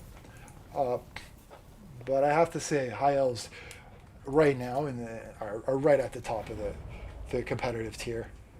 You can make a case for Lizardman and Empire. I think those are the three strongest factions. Uh, High Elves, I think they're right at the top there right now. Okay, let's do number 2 from Sergio. Thank you from Sergio for sending that one. We got a 1v1 battle here. Going up against the Gentle Rat, we've got 3 Gyrocopters. Count them. Gyrocopters made a comeback. They got some nice buffs, and I do think they are more than viable now in a lot of matchups. This is going to be interesting. Can they out-trade the Marauder Hunters with throwing axes? I think they can. These are the AP variants. We got a range of 70. Gyrocopters got a range of 100, so Gyrocopters can actually outrange them. Do they have firewall moving? No, they do not. These guys do. So that could be a factor. But we'll see. Leadership's an issue. 68 leadership versus these guys, like in the 40s. It's pretty rough. We'll see. Sergio going with very much a box formation. And interestingly, no cannons. I guess he doesn't feel like he needs them against Chaos. Only 1 unit of Thunders, which is a little bit brave. We'll see how they do. Sartorial is just sitting a little bit outside of gun range right now. We'll see if Sergio switches onto Sartorial. A lot of people are afraid to shoot Sartorial because he does have missile resistance. But in my experience, you can chip him down. Like, he's not invincible. He cannot heal. We'll see. But Sartorial is kind of like an extra chariot, so I do like him in the matchup against Dorf. He's going to have to be careful, though, because Ungrim is definitely going to be hunting him down. Oh, he's getting right into the Thunder, so that was too brave, I think, because he's going to take a lot of damage here, and it is not worth it. There are other tools that can shut down the Thunderers. Well, he was a bit lucky there. I think he knocked over Gotrek and Umbra, but this is where the Pain Train is going to arrive, and what do they call it? Retribution, or the Day of Reckoning, or something like that. Like, he's paying his dues for doing that. But man, look at that charge going in. Did absolutely no damage, but looked super cool. Longboards do have charged defense, but he'd hit them in the rear, so I guess they went flying. But yeah, Sartorial should just chill out with Sartorial. Like, trust your infantry's gonna win this fight. All he's got is miners and blasting charges. He can't contest this fight. You don't have to die with Sartorial, really. Keep Sartorial with your Marauder Hunters throwing axes. Let them screen out the Gyro Bombers. And trust your front line's gonna win. At least that's my thoughts. I'm not a Dorf player, and I'm not a Chaos main either, so what do I know? But hey. So Dorfs they've got the slight edge here. We've got Longbeard's great weapons, holding tough. Marauder Hunters, or Marauder Horsemen are getting screened out. They're going to put in a charge here. Accidental, perhaps. But yeah, Gyros. So you see what Sergio's doing. He's basically rotating the Gyro Bombers to whichever side the Marauder Horsemen are not on. So if the Marauder Horsemen rotate over here and try and shoot them, then the Gyros just fly over the screen to the other side, and then they just rinse, recycle, repeat, and keep shooting. And it's really frustrating, I think, for the Chaos player to try and take them down, because this kind of stuff happens. Like, they accidentally ball up on Longbeards. That said, Chaos is chipping them down. Only 1 unit at full strength here. Dragonback Slayer's got Montes Sartorial, though. That is tough. Sartorial, 38 movement speed. Dragonback Slayer's 40 movement speed. Dragonback Slayers do have that snare effect, and Sartorial cannot get away. So we'll see. Like, decisions here for Chaos. Is he going to just continue to take damage here from the Dragonback Slayers? Is he going to, send in a sacrificial Exalted Hero to try and fight this? So he's got to pull back the Skirm Cav. He's got to make a decision here to free up Sartorial. He can't just lose his Lord for free here. Don't forget, he still has to kill at some point in time the Hero Blob, which is just in here, Ungrim, Felix, and Gotrek, just doing whatever they want to these Chaos Marauders and Chosen. Bounce bar pretty even here. The Manticore is going to charge these Gyro Bombers up in the air. Gyro's 105 speed, Manticore 85 speed. He's got no prayer of ever catching the Gyrocopter, unless Sergio, slips up on his micro. But so at this point, Sartorial should run towards his Cav. The Cav should dive here in melee, do one quick cycle charge to free up Sartorial, so that he gets a little bit of space from the Dragonback Slayers. And then he can kite the Dragonback Slayers. Now you got to remember, like the thing about the Dragonback Slayers, it's the whirling. No, it's this thing here. Power of the Dragonback minus 36% speed. That's the reason they're able to stick on Sartorial. And if Sartorial can break the melee for a little bit, then he's going to be able to just out-kite them with his base movement speed. But right now, not being able to take any sort of like free will here, and shooting into Slayers, yeah, you can do it. But Slayers have physical resist, and they have a skirmish formation, and it just takes so long because they're unbreakable. Like you can shoot them all they want, and they're going to continue to chase Sartorial until they're literally down to their last model. And you can't afford to let your Lord take that much damage. So it looks like a Chaos player has finally realized this, but way too late on that. Like, you took way too much damage on Sartorial. That's going to cause balance of power issues. And Sergio's going to clean up from here with his Lord. Now, there can be some cycle charging here, but honestly, I don't really want to watch this. Nothing else is going to kill the Dwarf Hero Ball, so I'm going to call this one quits. We're going to go on through the next match. With Sergio. So the last one from Sergio, and this will be my last game of the day that I will watch or / cast. So Bretonnia and Empire. So Sergio is known as an Empire and Dwarf main from my experience of playing with him. So we've gotten to see him play High Elf, we've seen him play Dwarf, and now we're going to see his patented Boris Empire build. So I've seen him run a couple of variants of this. I've seen him do it with the Firecaster. I've also seen him run it with the Lightcaster. Maybe he's favoring the Lightcaster these days. This is a very potent aerial death squad. Boris on his own, he's not the greatest duelist, right? Like, he can annoy things and sort of act like a chariot. He can interrupt and then fly away and heal and then fight you a second time or a third time. But straight up, like, fist to brawl action, whatever, like he'll lose most times out of 10. But the Empire Captain evens that matchup a little bit. Now Bretonnia is one of the strongest air factions in the game, if not the strongest, and Hippo Knights could certainly trade with the best of them.